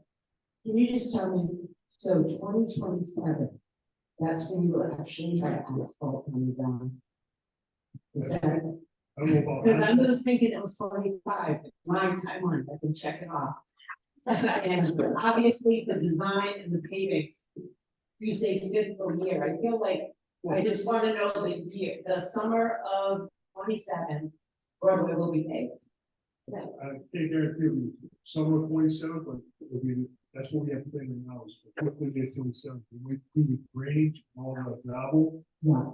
So July until, November. Okay. And then they might pave it October. Spring of 28. The 20s, yes. They might get into 28. no, the spring of 20s. All right. Spring of 27.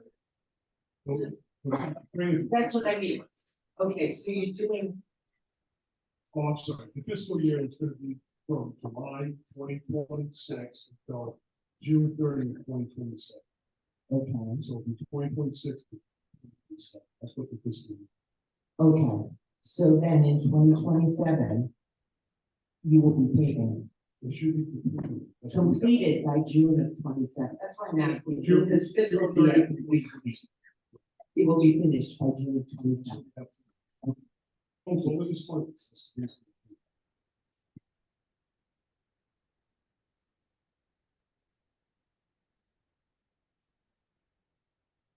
Go ahead. All right, next item, it's, I think this one's really more for the, planning commission, had put on the agenda, the possibility of transient docking at town dock at the Cove. So,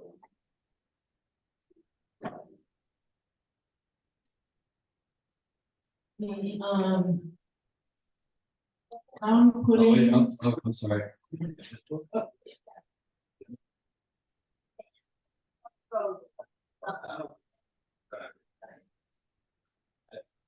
Somebody's not going to touch base on that. And back on. So this, so maybe this will go in the narrative. Harriet Dennis has been mentioned. Regarding the biggest roads other than Dennis and Florida, of course, try to be actively engaged in the road crews to utilize grading and patching to make roads passable. It's important that we have limitations on the available material that we have, and also the shaping. We want material on hand that is limited and do the best we can to go fast. If the only town roads that we have is some of these roads are driftways with similar driveways that are legal roads. So we're going to pro patch like the first year, but we just try to do our best we can.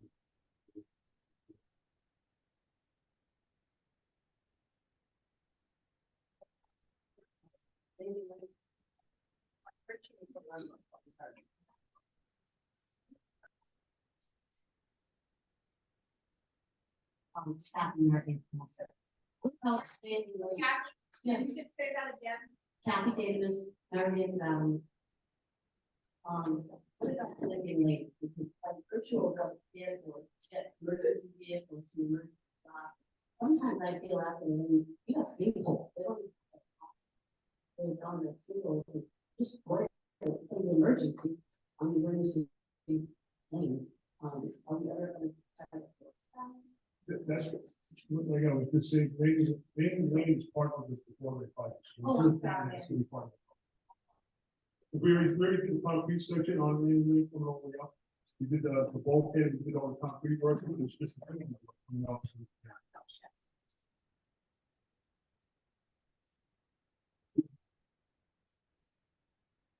I can't go to Harriet Avenue. I really didn't understand what you said. I understand it about driftways and all the rest of it. And Harriet Avenue is listed here. My question is, are you doing something with Harriet Avenue? Because quite frankly, I don't want anything done. When it's paved, it becomes a speedway. And the rest of the streets are not done. So the question is, are you doing something with Harriet or not? No, we're not doing anything. I mean, we'll patch it if there's holes in it. To make it passable, but that's extend. So you're only gonna patch it? Yeah, we'll patch. Okay, what about Pier Road? Same thing. But Harriet was specified here as well as Daniel, and that's why I was wondering what your concern, what your. I didn't like this, I didn't, this line with the item, I was just speak. I don't know why those two roads line. Those roads are on there, because people from the community asked me to put those roads in particular on there, and that's why they were called out, as those were the people that really running roads.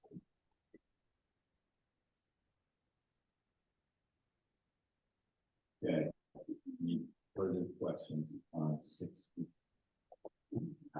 Now, we'll move on. I apologize for that. Item number 7 was the possibility of transfer docking at town dock. This, I mean, this come up previously in our discussions out here. The issue that we proposed kind of unexpected here. It's a boat ramp. We have a boat ramp down there. Plans for making that into full block. At this time, do you not, Mr. Mayor, Yeah, just, it's a misnomer here, and I understand where we're gonna go with this discussion, but this is where I understand. There is no town dock that we would go, it's public boat. That's what people want. Did you not just put in an application to replace the dock that's there alongside the boat ramp? Am I, That's not a dock, and actually that is going to be replaced. The permanent pad is not an appropriate structure for that ramp. What we're working with PDM and CRMC on is the replacement of the boat ramp, the boat ramp. It needs to be replaced with something that is more minor industry standard. That's what. yeah, I saw the plan. I'm part of the Harbor Commission plan in Portsmouth. So the plans will go up to the commissions, I saw a plan. And on this, and I understand the boat ramp would be a great thing for the residents, etc. But there is kind of like this walkway that the pylons are against. And if you were to go on the north side of it with a float and a ramp that went up and down with the tides, it could be a transient. Just so, I mean, we all know we have problems parking in Bristol. There is no parking, you know, but people want to run over, run up to Stop and Shop, etc. There is transient boat slips in Bristol. Why can't we just have one over in Portsmouth? Why couldn't that be factored into that one slip there? You know, you got Stop and Shop 5 minutes up the hill, you've got, you know, everything right there in Middletown, you have a lot of parking over at Weaver. It was just a thought, because right now, the town of Portsmouth on a picnic island really has no facility for the Portsmouth residents that reside on Prudence to make a connection. Wouldn't this be an opportunity to open that door? You have a huge development going in over there. They want to put retail in down there, etc. I think you shouldn't close the door on having some kind of avenue between Portsmouth residents on Prudence and Portsmouth residents in Plymouth Island. And I don't have all the answers. I would be happy to work with the town council or with, and I can't remember the name of the organization that's in the big complex. But I don't think that you would find it a hardship for the town of Portsmouth to help us on this.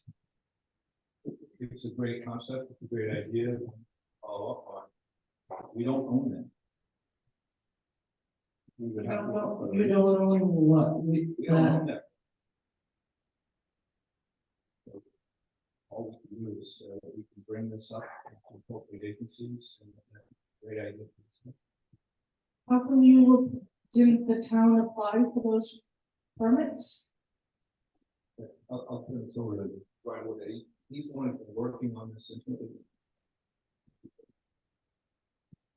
So Pat, this Ray said, we have an agreement with DEM, they are responsible for the bow end and itself, and we're responsible for the maintenance of the parking. That's what our agreement is. And what we've got permitted for is for a ground outflow for the event itself. It's not for paying for transient docking, because the problem is the ground outflow will go so far out to the shoreline. And then when, you know, you have low tide, there's only a limited amount of space if somebody wants to pull up, unload that boat, pick up their boat. And if there's someone already tied up there, there's an issue, keep their boat off the water. So that's, I mean, we have to look into it, we talk to the engineer, DZA, to find out if that's something that can happen. That's how it's designed right now, it's just, it's not helpful side. And the other side where right now it has that The stairway, the steel stairway going down, that's being totally eliminated, it's a new pier, there's no ramps or anything behind, it's just a pier section itself, there's nowhere to tie up or anything, there's a violence to come up, just the pier itself. That's what the design is. Would the town be willing to work with the planning commission to see if it could be incorporated? Something or in transit about? I think as Lorraine said, we could try to, advance that discussion, but I think we would have to also, at the end of the table as well. Yeah. I mean, Okay. it's a good idea, we'll have to see where it goes, but, I think the important thing now is to kind of stay on it and follow up. And it's something that we can take into consideration, try to work with the Harbor Commission, the appropriate agency, so we can do. Thank you. Is there any further questions, comments? Okay. Next item.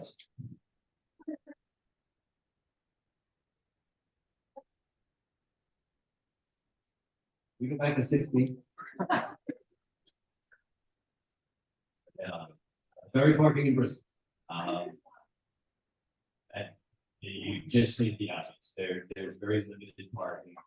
So, and then it's not only for, folks on foot there, residents of Prudence trying to get out to Prudence, but I mean, even residents of Bristol have trouble with parking in Bristol. There's currently a development going on, and I think that's probably where some of you were able to allocate yourself parking by paying for those spaces. It's our understanding that development is going through the process. When the development's complete, if there are spaces available, it's understanding that those spaces may be made available with lease, rent, whatever that the terminology is going to be. But the town unfortunately has no authority or control over any parking in town. The questions have come up, wire lane.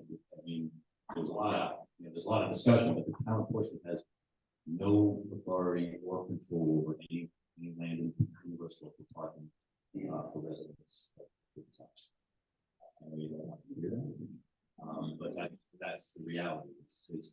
We didn't have anything to do with any of the fire parking. We've had discussions at length over the years. There is really no solution that I'm aware of that the town enforcement could do to provide the parking.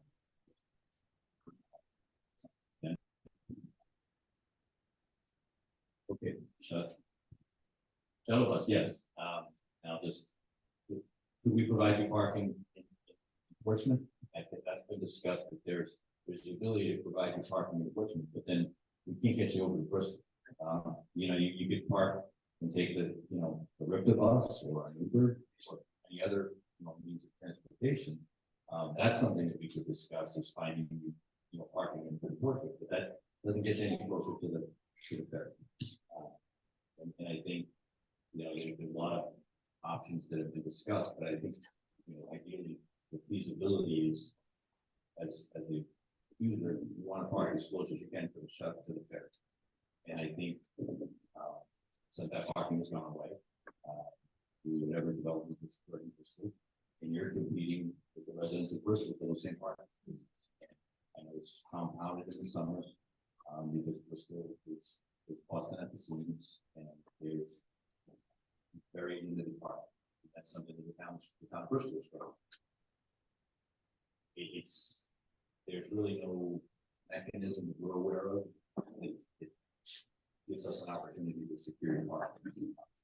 We don't have the means, the resources. Popular statement, but that's why we're here today. You end up ask the lady for the council. And if not, I'm gonna turn it over. At the beginning of the summer, I called the town of Bristol, about the parking lot directly across from the ferry. And what I was told at that time was the development project is turning that parking lot over to the state. I think it may be being held hostage to whatever negotiations going on to get that project moving forward. I would be willing to bet that it probably be opened up as a 2-hour parking. Maybe at the night. That was the last I was told from whoever answered the phone in Bristol. So there's a little bit of hope. It's the process should be very eventually be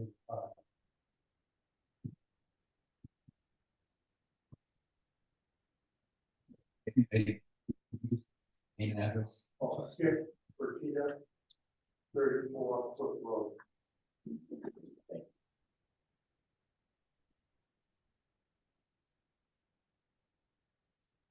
Nancy. Are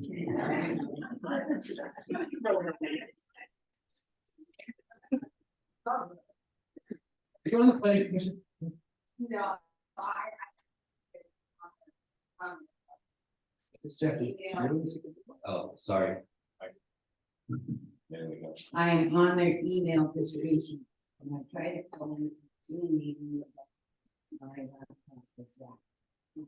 Anyway, I just think it's an issue, it costs a lot of money just to get that, we have no choice, we have to use the ferry back and forth, there's no place to park. I called town of Bristol, they referred me to harbor master, this was last year, I got on a list to try to get a parking spot. Literally, harbor office told me that I would have to wait for 10 families to die before I could get a parking space. So I said, oh, don't put that on me. So I don't know, we need, so I really feel like we need a solution. It's just getting more and more difficult for us. I don't understand, I talked to the town hall and I said, don't you understand how much business we bring to Bristol? Using all your stores, and everything, and they don't care, you know? They don't feel like they need to do anything for us. And I can't speak for the town of Bristol, I think their options are very limited because they're just running out of space. Well, they're developing so much, it's like, I don't think they're controlling what they're getting ahead of time. We are. Well, no, I mean, Bristol's pretty well developed, and I Yeah. think what you saw was, you saw this large factory. That was a factory, in all of those, They own all those lots. but a lot of those businesses that are now, you know, condominium, they're residential properties, but that was all manufacturing. There were large parking lots associated. However, manufacturing is pretty much gone by the wayside. Now it's highest and best use of the land, and that's high-end residential. That's what they're doing. Some of those developers that did not have the ground space, they have underground parking.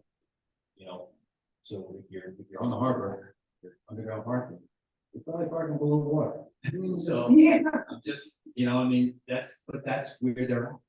That for the town of Bristol, it's not that they don't care. I think their options are very limited as well. And when you have a large building like the Robin Rug factory, and there's I don't know, a couple acres of parking, but again, if those are all filled up with residential units, they're going to need someplace to park. So if that factory was in operation and they had a couple hundred workers in there, I don't think they have a couple hundred parking spaces available. So I think what's happened is because that factory has been shut down and declined, those parking spaces have been available, and that's been a source of income for that property. But I think it's just a sign of the times. You know, it finally got to a point where they're going to cash in on making that a development. You can't fault them for developing the property, but it's a trade. Now you have to figure out a way to start parking on that.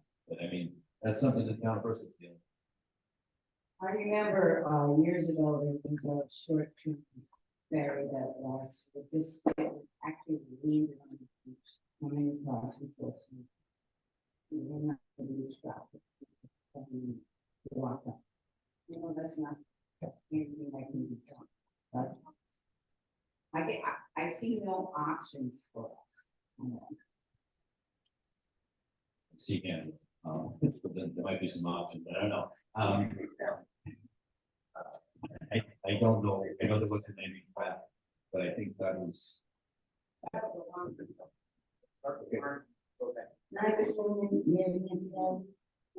know.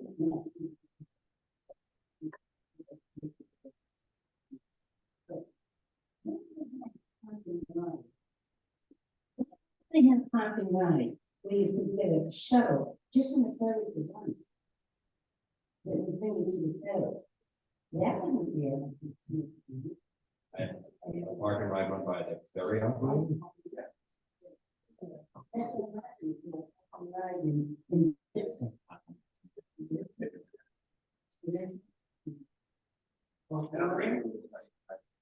There are spaces that might be available. Thank you. The only place that I could think of would be, where people's credit union is in Bristol. Across from where Ace Hardware is. They have a pretty large parking lot, so I don't know if anybody has approached them to section off some spaces, but then you would need that shuttle in the back and forth. In most, you go to Washington, you park it up at the store. The ferry operator has a shuttle. You park in Hyannis by the airport, you have a shuttle at the back, ferry.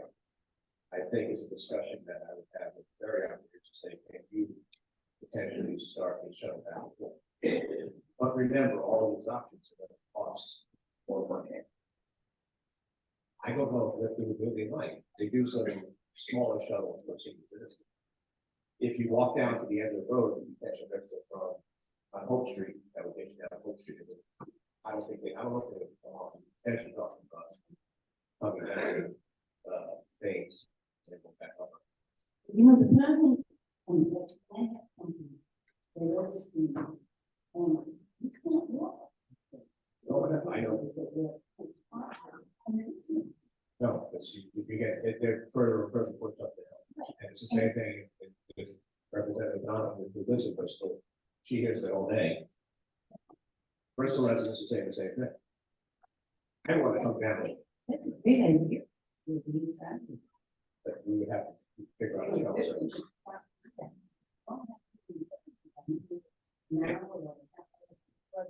And generally from May through October.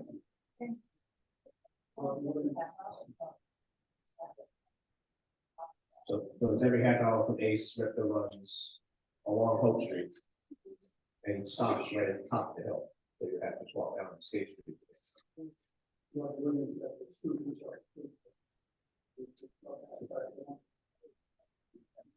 Breaking down, but I think these are good options that I think can be followed up on with the town planning commission. But I think as Amber said, you know, sometimes there might be a cost associated with it because Roger Williams might be a different story. But you know, so you're talking about trying to use spaces at the hardware store, that property owner is probably going to want to charge you. So there's going to be a cost. I mean, I think for any solution, there's going to be a cost, but it's kind of the outside the box thinking that you're probably going to need to think about in order to find a solution because they're just not going to be a close parking space. We don't want to unmute me and Nancy here. They're going to put that in this conversation. No, I know the parking has been something getting worse. It's not going away. But you know, I think some ideas have come up with the planning commission in the past, and it might be follow up the schedule with project leaders or these separate property owners to see if something can be done. I mean, aside from RIPTA being on their shuttle, I do know that RIPTA does sometimes use different programs, but there's always a cost associated with it. They do provide, like you'll hear that they provide a free shuttle for the beach in Newport, but that's funded by some organization. Nothing's ever free. I'm sorry we can't have this conversation back and forth. I know we got comment in the back. Just a thought, and I'm not sure how this works, and I apologize. I have to hit the button. The common core is working with the common system to come up with a solution. Why not underneath the Belvedere Hotel? That is completely blocked off. Look at the physical part in there. It's so close to the and has anybody thought about working with the hotel? You can try every revenue. I don't know, maybe a 1,000. I'm sorry for this. It's too late, so I apologize. I have no idea, but I think that's something that could be discussed or with the planning commission. I am not aware of all the different communications that have occurred.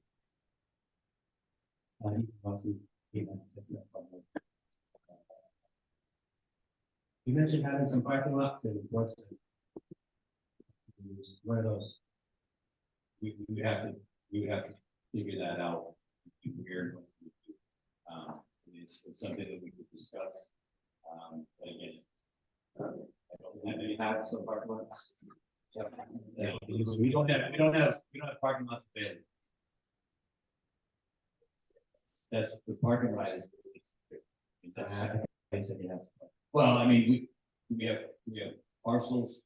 Yeah, we have, the closest thing. It would have to depend on the coordination. I can't speak exactly where the shuttle. I didn't hear you. DOT could be helpful. DOT for shuttle or RIPTA? Yeah. Yeah, RIPTA does have, they will stay on state routes. I mean, on their dedicated routes. I have heard where they did have programs where they would do in some communities a small shuttle bus, which was kind of a call on demand. Where they would leave a route and come from. Those are kind of unique programs, and they're probably in an area with much higher demand. I know what you're saying when you're a resident, you're trying to get there on the weekend or something, but I don't think they're gonna have a shuttle bus on standby for 1 or 2 people. It's usually, I don't know, hard to do. It's very.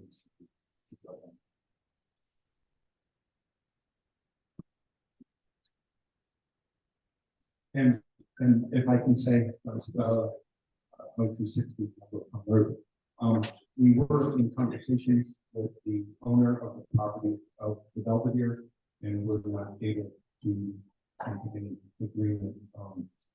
It's quite expensive piece of property, and the owner wants to derive a lot of income from that. So my understanding is not being able to arrange something.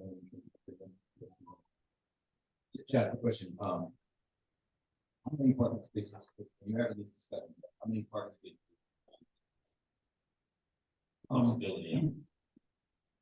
I don't know how many birds were able to fit there. In general, from In general. So there are different concerns. One concern is the regular commuters. There are roughly 14 or 15 regular commuters who have expressed that need. But that doesn't touch upon visitors for the day or overnight. So I think we have well over 100 spaces. When we were all parking in the Rug area or in the land that was leased by the town of Bristol from There's probably 100 spaces would be great. And again, I think at this point, it's probably more about continuing to have some follow-up coordination. Maybe Rodney, Rodney to me sounds like has been discussed, I don't know if that's in or out. Looking at the closest spot, though, it could come down. These are very- But again, it's easy for us to say, it's hard to tell when I talk about that property. So those are the kind of things that, I think, we want to follow up discussion with the planning commission, but I think it's something that needs to occur on a regular basis, not once a year. That's kind of what, fortunately, what happens here. And I know we're gonna talk about this in a little bit. Once a year, and that's where there are gaps, and we want to try to improve them. So if I don't even know, oh, yes, stuff on.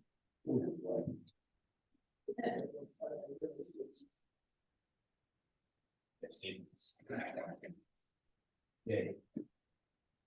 Let me, response to renter their hopes that the parking is like, so I have that stuff. Any personal residence by with a real meeting list.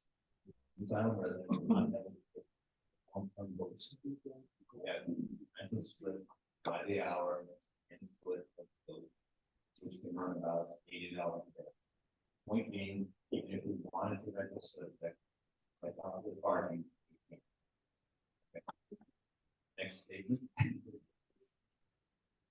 A recent town council meeting was suggested for us to ask local residents to rent their empty unused driveways.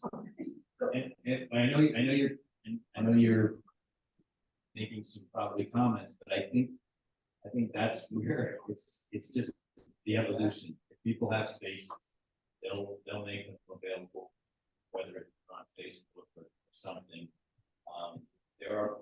There's probably a whole sub-market out there for renting marketplaces, like short-term rentals for parking. I think that's that's our opportunity, and you're kind of doing that now. You're able to get about and about. I mean, I've heard off the record, there are people that rent space, garage space. Unfortunately, it's supply and demand. People, unless you know the person, you're gonna have to pay them if you want to park this to the show. But we will continue to try to work with the planning commission to explore options. That's all we can do is to try to continue to stay on it and feel very. Okay. The next item. Sorry.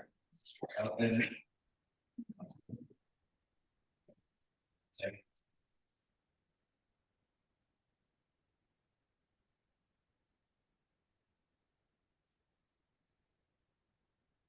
Jacket open, no 1-8 Madison Avenue. I don't want to sound disrespectful, but I've been coming to these meetings for probably the past 5 years. And this discussion on parking started probably before that. We take it under advisement, we're gonna take consideration, we're gonna look at it. We're worse now than we were 5 years ago. So what I'd like to know is what the town of Portsmouth is willing to commit to get this problem resolved. Is it shuttles? Is it buying some property? But I'd really like to hear something concrete. I don't expect you to have an answer at this meeting, but I'm really tired of kicking the can down the road. 5 years. We're no better off before.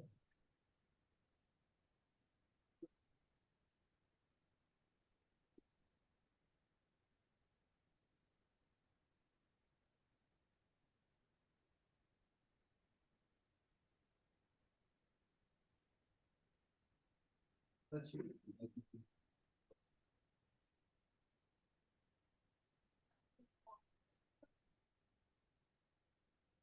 Turn the mic on.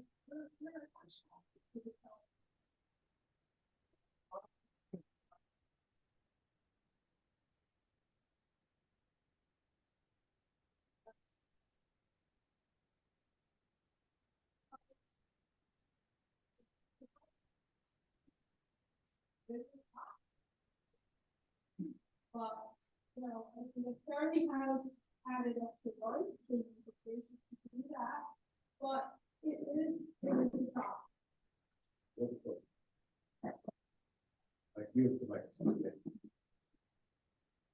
I think it's a problem. He's absolutely right. Every year, we come to these meetings to say, look, yes, last night I came on the 6 p.m. ferry. There was one truck in the ferry parking lot. One. Now, I realize the marina has to provide parking for the beautiful boats that they've extended the docks out for. There's not too many boats left anymore. Maybe there's an off-speed there. Ability to negotiate with the town of Bristol to say, rent some of the spaces off-season from November 1st to May 1st. Like, without a box.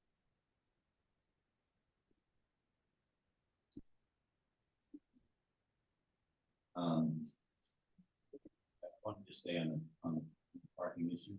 I thought it was pretty straight with you, as it related to parking. The town of Portsmouth has no control over parking in Bristol. We have zero control. There isn't anything we can do. So if you think about options or mechanisms, everything you've heard costs money. If we were to secure a parking lot and pay for it, fall under like an enterprise fund, and then we would have to take the cost of that and put that on the users of that parking lot, which would be the folks from Prudence Island that want to park there to come over. I mean, that cost would be exorbitant because land costs are huge. We couldn't go buy a piece of property in Bristol. I mean, Bristol's having their own issues with parking. And I mean, I don't know what else to say. But we do not have any ability to go secure parking in the town of Bristol.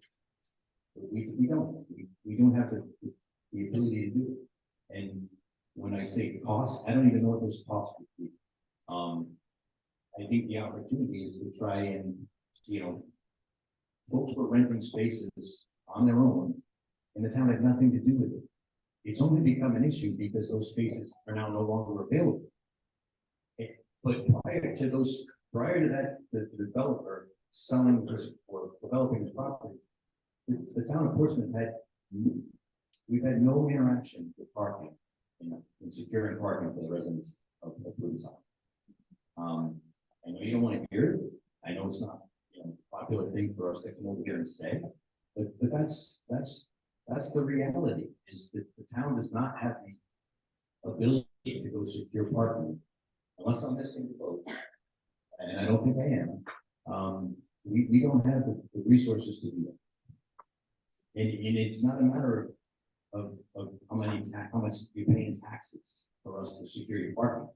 The money that comes in for taxes goes through a lot of other services, and we've had that discussion year after year, and I'm not going to go down that road. But we do understand the parking problem. Our commitment is to work with the planning commission and see if there are things we haven't thought of, or if there are things that we can follow up on to try and secure maybe some affordable parking. That's our commitment. So let me throw in there if I can. So with the parking commission, we have done a significant amount of investigation. The planning commission has done a significant amount of investigation. We've looked at a lot of these possibilities that come up dry, but are happy to entertain any.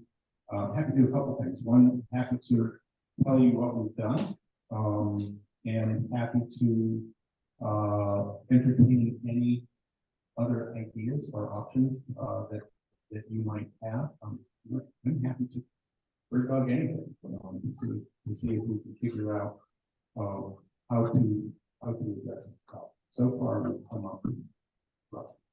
And quite frankly, you know, many here have gone to Goliath's Market, which is again a private parking lot, and someday who's going to sell it? And I'm certain that it will not be used for parking. So it will continue to get worse. I will guarantee it. Thank you, John.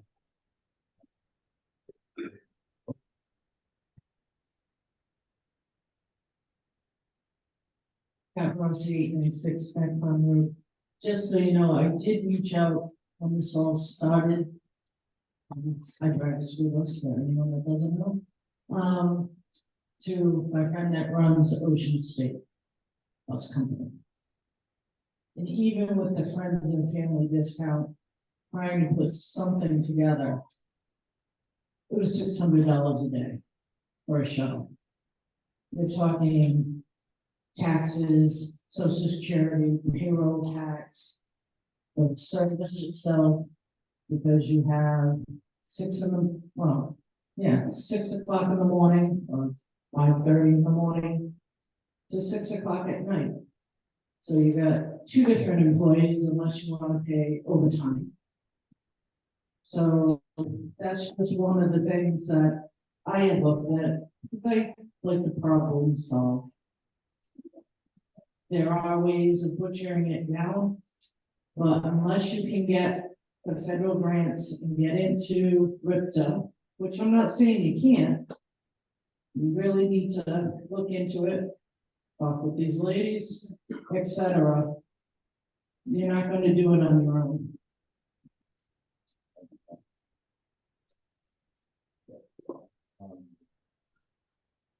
On to number 9.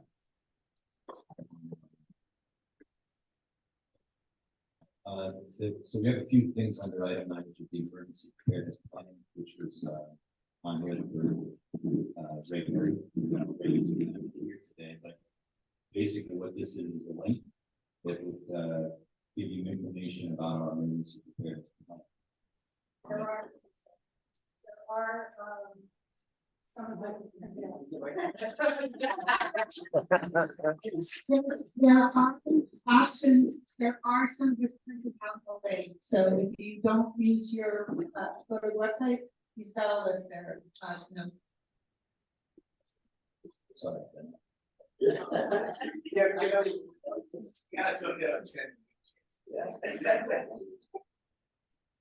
That was Tom Ford.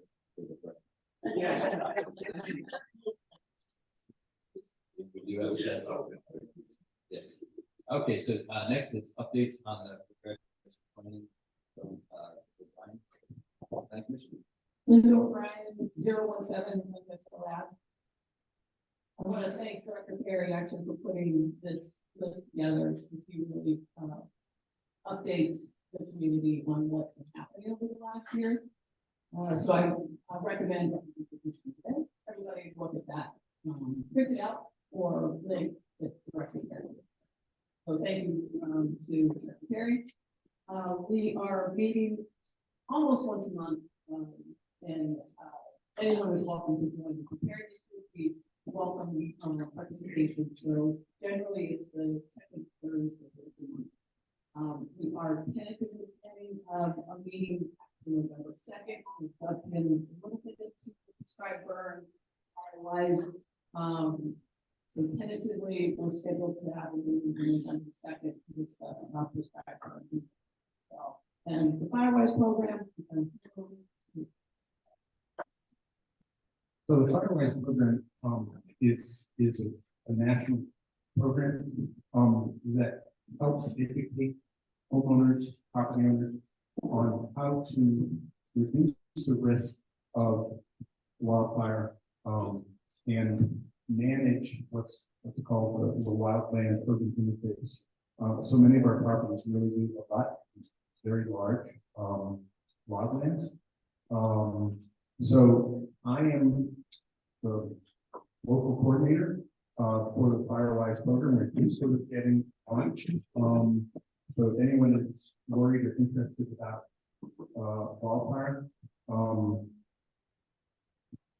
okay. The next item was the use of code red. So at planning commission meetings, we've had a number of people, that when something is happening, particularly for those of us who are not, myself included, who are not using for Facebook, and don't see what's going on Twitter and dot, because it's those lists, how do you learn about sort of more important things? So people have suggested a fire horn, that goes off when something bad going on, but then the problem is, well, then what, right? So that's an issue. We talked about websites, but that's problematic. But one thing that the town does have, and again, large program, and it's likely controlled for obvious reasons, is the code red. Now, I don't know if you guys all have code red in your phones or registered with it, but it is a notification service. And it's used for weather events, it's used for all sorts of emergency events. It's controlled by the police department. Is that true, Brian? But I understand that our local fire department does have to do it. It is, it can send out messages that are quite localized. So it's, by my understanding, send messages just to the community. And so I wanted, while we had people here who understand it and are responsible for it, at least begin a conversation with the commission to say, can we extend the ability to use that? I know we used recently for the bike event in Portsmouth, where there are a couple of road closures, and those are very much of things that I think would be useful for us to get out over that type of facility.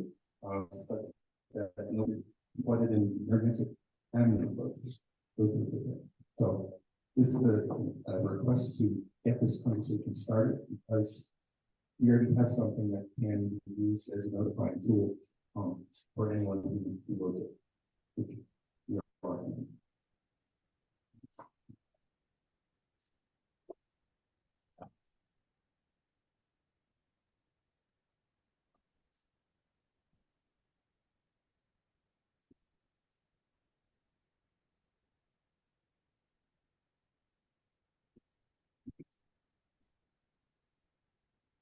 Sorry, this is the fire department. I was too angry to talk about it before it and ask this question. Why is the Prudence fire department volunteer? Why don't they?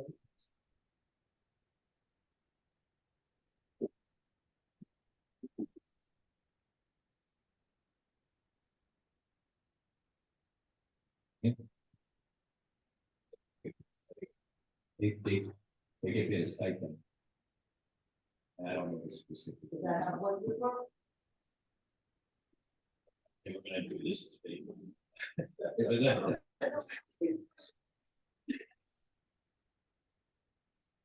That's a different story about why it's volunteer.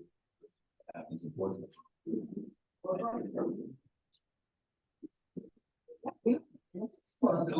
Nobody's smart.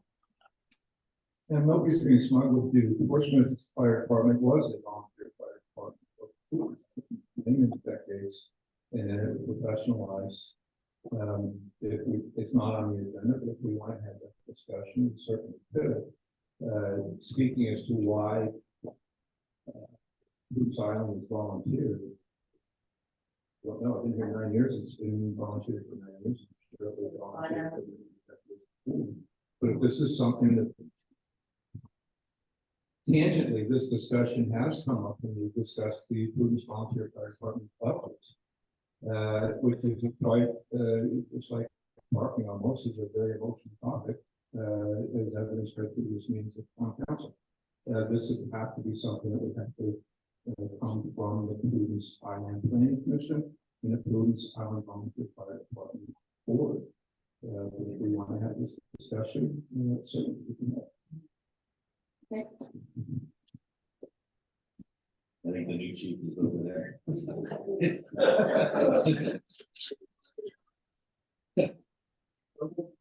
So I'd like to just throw one more thing in. There's been a lot of mention of this is something that Prudence Island can do And I know that, many of you may not know how to get in touch with the Prudence Island Planning Commission, so it's appropriate for me to say right now.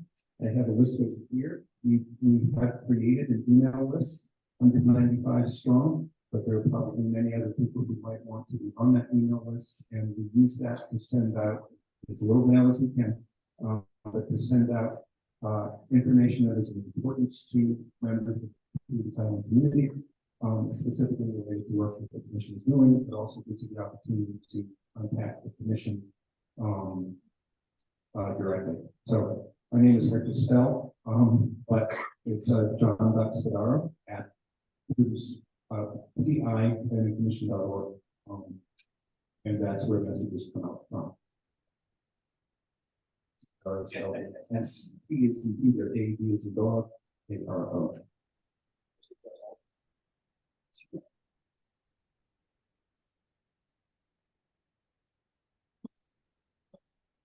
Did that. Kathy Apps. I want to thank them, council, Prudence Island Planning Commission for making. I appreciate you part of the conversation. Thank you.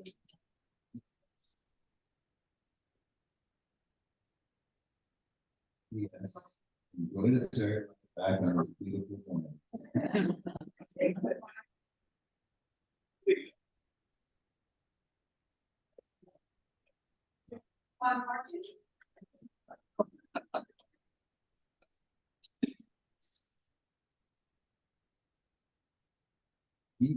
To continue the annual Prudence Island County Council meeting.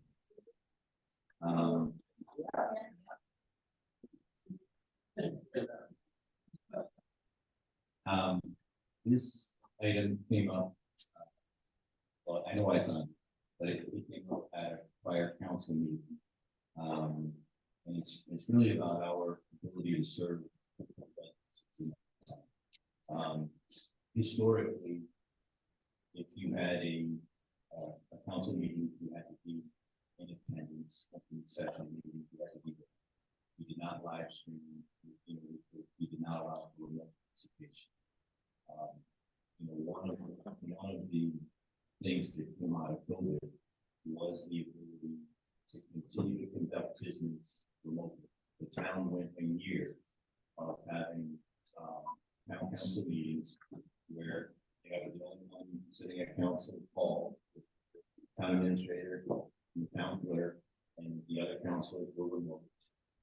We were able to conduct our business, still maintain communications with our residents, getting items on the agenda, and that opened up, I think, a lot more opportunity for participation with residents because they were able to participate remotely.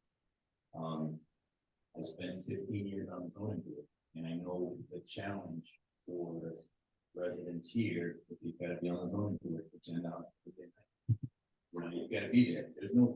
You don't get the ferry back on Thursday. Town council meetings, you're not going to get the ferry back on Monday night. The remote participation opens up that opportunity for everybody to participate on a regular basis. We have 2 meetings a month that generally the agendas are posted back up. My attitude was that I thought that would be more beneficial. Coming over here on a Saturday morning, it's not the issue. The issue is how effective are we for the residents? We have a laundry list here of 10 items. A lot of them are updates. A lot of these things could occur on a more frequent basis. I think what we heard today was sometimes there's just a gap. We come over here in September or October, we have a meeting, and then there might not be a planning commission meeting for a few weeks or a month. Things just, they fall through the cracks. And so I think if we have more active involvement with the planning commission, open line of communication with residents, we put an item, a resident can request to put an item on the agenda. I think we could be more effective. And it's really about being more effective and being able to address some of these issues. Some of the things we heard earlier today, communication out in the spring to make sure that you're, campers, we don't want you, overnight. We're in that discussion today, but if we don't have that, we don't have those things in March and April, and the spring comes around, you're gonna have the same problems.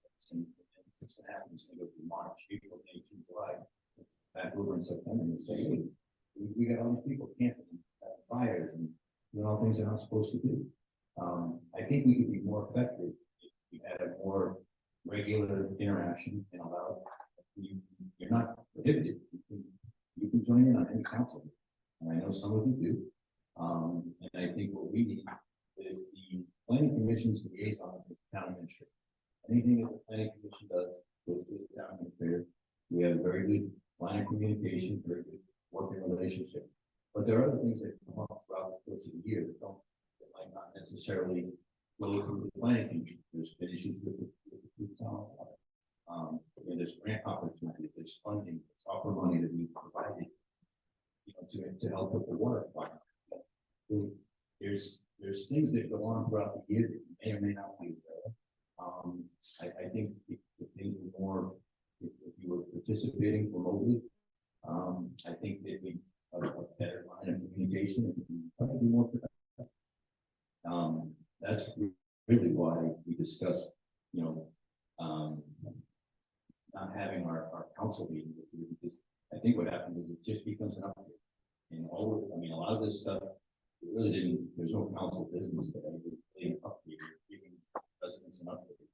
But we're, the question is follow-up. I think if we rethink this and we work more in collaboration with the planning commission, maybe we assign a counselor as a liaison to the planning commission, because we can't have more than one. But if we have one or maybe two counselors as a liaison, I think we could improve the line of communication service to the Prudence. It's not to limit service or any of that. It's probably to be able to expand and enhance how things get done. That was our motivation for putting it on the agenda, was to not just say we don't want to come over. We can come over, we can be invited over, we can attend a workshop. Coming over here today, all we're really doing is giving you an update. Not able to walk away with anything solid. That's it. You're tired of hearing, oh, well, we're gonna look at it, That's really all we can say. We're gonna start to work on things. But if we're more engaged on a regular basis, the planning commission needs quarterly. So see if we're up, maybe once a quarter. Once a quarter and more often. Right. So special meetings. Right. So those are the kind of things that I think liaison, or you can be more involved and we can provide more feedback. That's what we're looking to do, is to try to enhance our line of communication with the residents and make sure that we're addressing the needs that come up on it.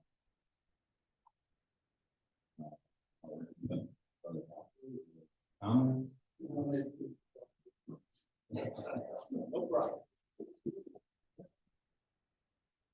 Wait a minute, microphone.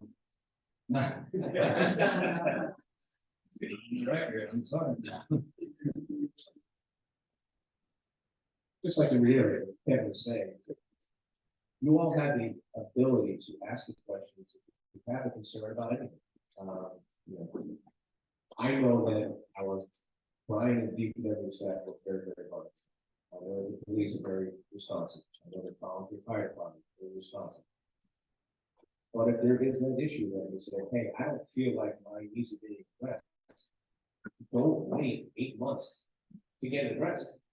If you think that, and I know this is not true, but if you think that Brian is not responding to the issues on Narragansett Avenue, you just wasted 8 months to try and get that addressed.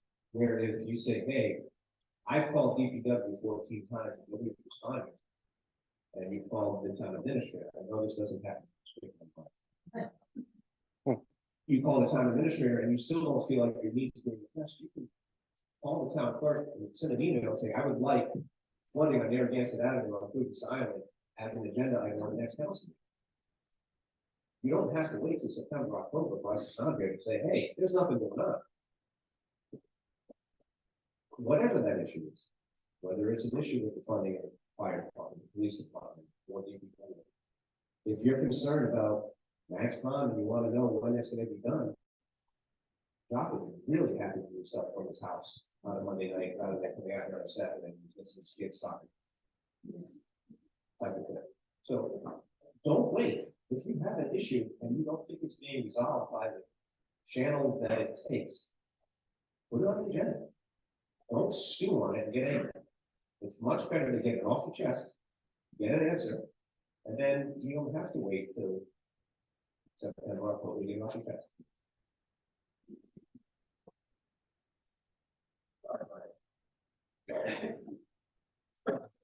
I won't say anything.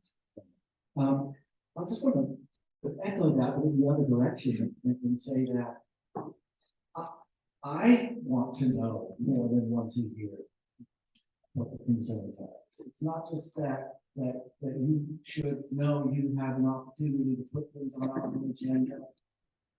For any week. But if you wait and you don't tell us what the concerns are, then we can't be as effective to use pesticides.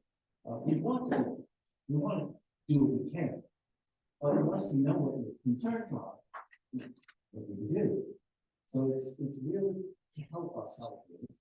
If you just let us know on an ongoing basis what issues the council should be addressing. And sometimes it might not be a council issue, we can handle that.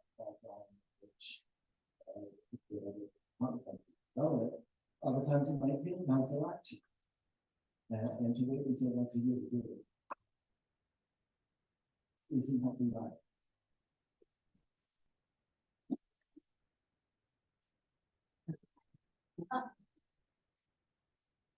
I just want to say, from the state legislative point, that I've learned a lot today, and I will learn a lot from my fellow legislator, because I know she's been working really hard for this on years. But I mean, just as an example of what we do at the state level, I think is that you mentioned, for example, that the state funding for this shoreline stabilization is taking many years, and maybe there's a way to streamline that and go into that, and be able to introduce legislation.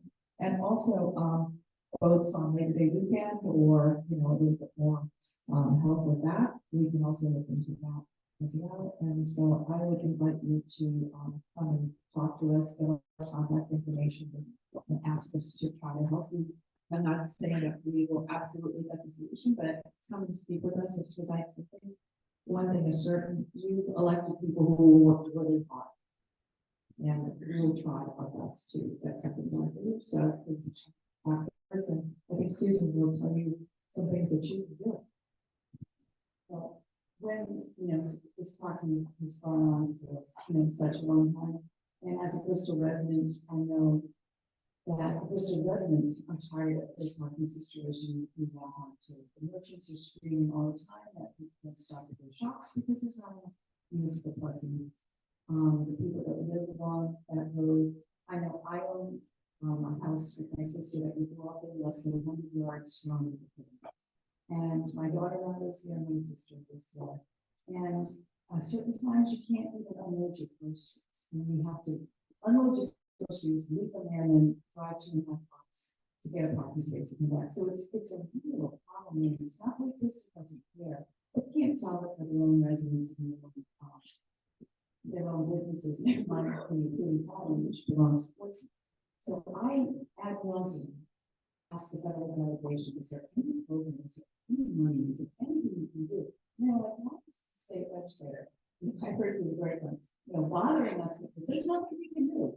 So I have gone to the federal delegation, I can to the town, and stuff, and I know personally what it's like not to have space, just to live there. And desperate it is for you guys, because you live, how many miles away. So I am really sensitive to that. I will always keep my ears open. I've asked the town, can you go underground, can you go to municipal parking? Not only is it a historic district, It's, I promise, I have one to do something to cost them. It's historic, it's on a federal registry for historic seaport district. You are so unique on what you can do there.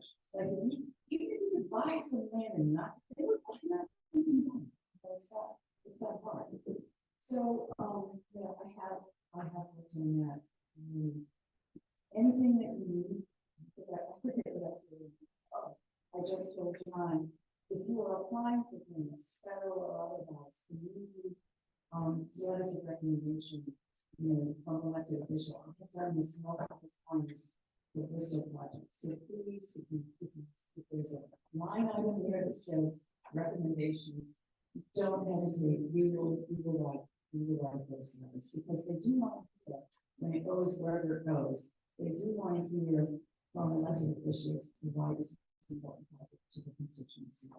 So please get in touch with us. Anything you can do. I know a couple of years ago, we worked on CBS and getting books, for the village together.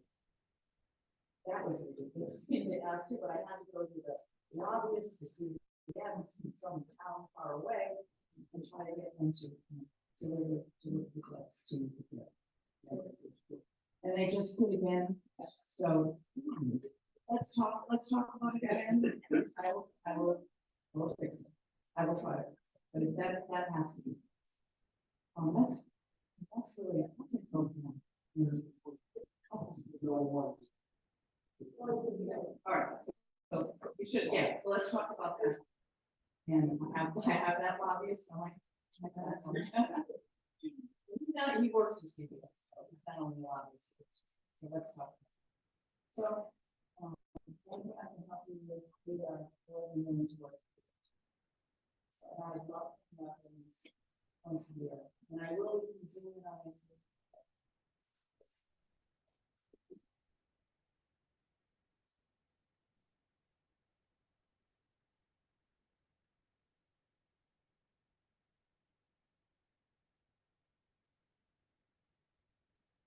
I'm definitely in their hands, just saying, if you let people know how to get to the agenda for your town council meeting, you can post it on the secretary.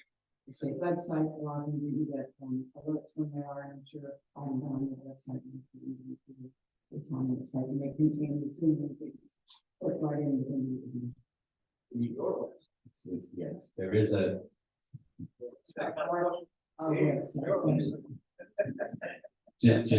Just to follow up, yes, on the town website, there's actually an agendas and meetings button, and you can click on, and under the town council, you look at our current agenda, backup is there, backup is very helpful, so that you can get some information on each agenda item.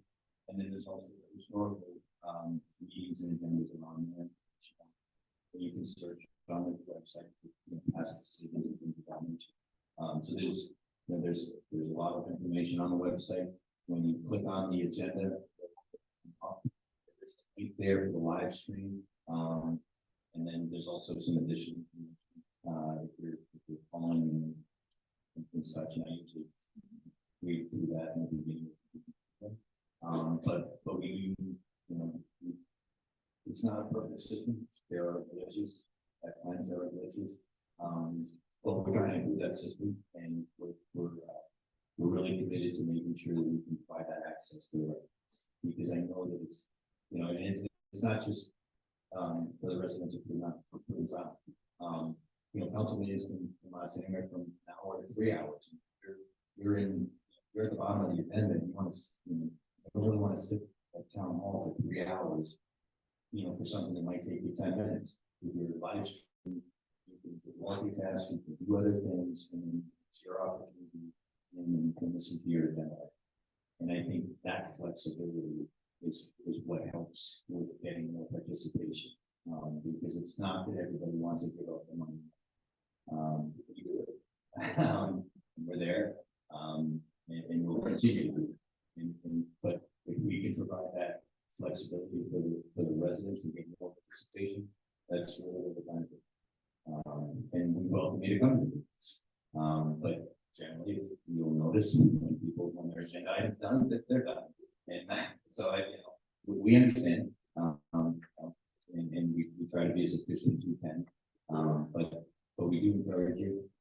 participate. We try to put all the information that's necessary to inform you on an item. So again, if you are calling or want to have an agenda item, the more information you can give us about the issue, the better. And then we'll also take that into consideration because we also need to understand what the issue is. A lot of times, the counselors will not get that information until the Thursday before the council meeting. So we need to make sure we have as much information as possible on the specific issue. In order to make an informed decision, or we'll continue the meeting on last revision. But it's a collaborative process, and we're just trying to make sure that we continue to improve and service the residents. I'm sorry. I just really want to thank our speaker for getting there. Something having you here is really great. And the town council as well. And of course, I don't think that anybody wants anybody to stop you. But I do think it's important that we have a free time on the island. I think that islanders don't necessarily feel connected to conflict. I mean, as you've all said, you go in there in Bristol all the time, but not. But you're 100% right as far as I think islanders and the town enforcement both need to be better about communication. Islanders too. I mean, you shouldn't have to come here on Saturday. We should, maybe give up some of our time too. I don't know what the that is. Maybe once a year in person, but as far as the rest of the year, having a liaison or but it's both sides. I think it's both sides. People need to do a better job. May I answer?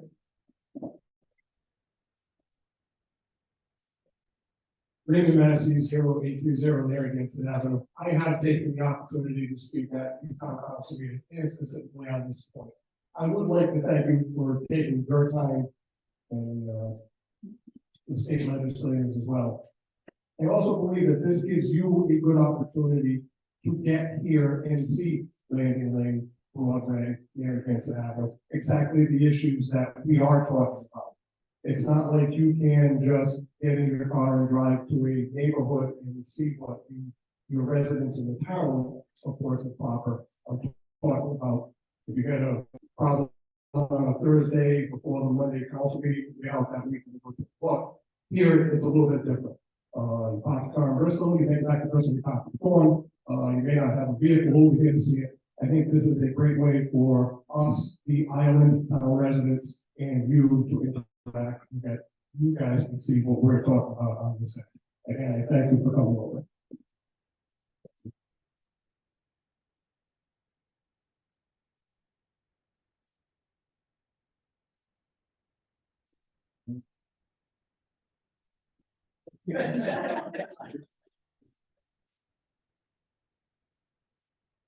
Be serious.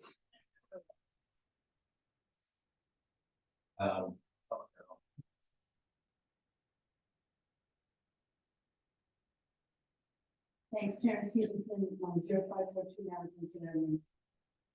I do thank you all for coming. I think the face-to-face is very helpful. I think having a people-centric conversation, I think it's just going to have some feedback each way.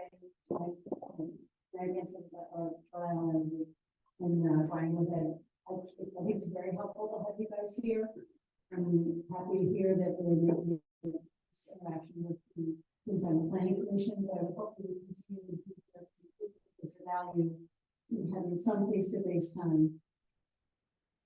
We're also trying not to have it only be once a year agenda. Thank you. Thank you.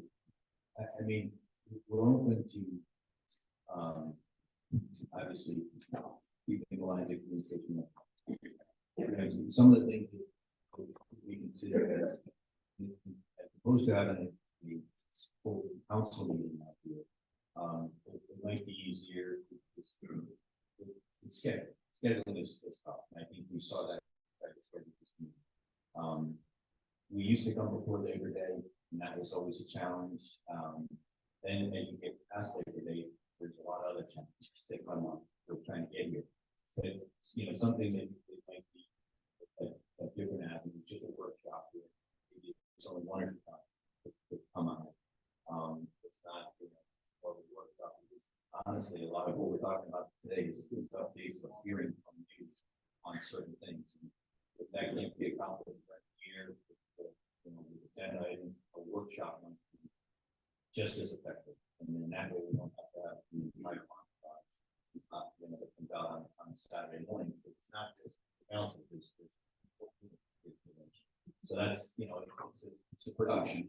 And, you know, I think we can be just effective with workshop environment, or any commission on, you know, attending one of those meetings.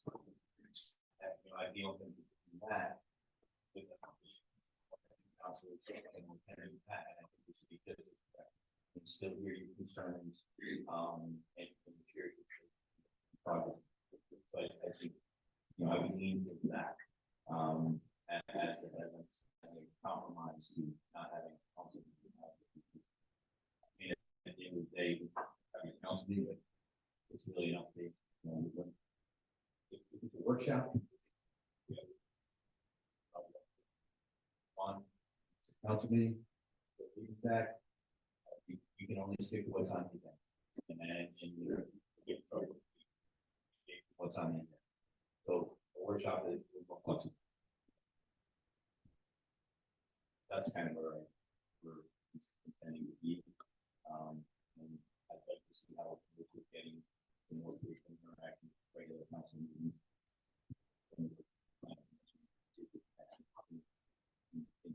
Sure.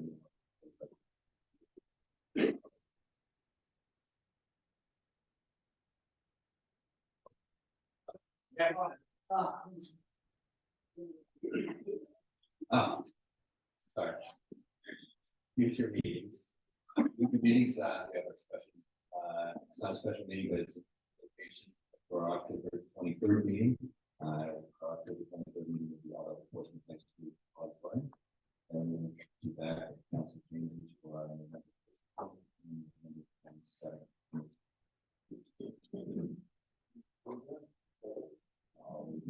favor?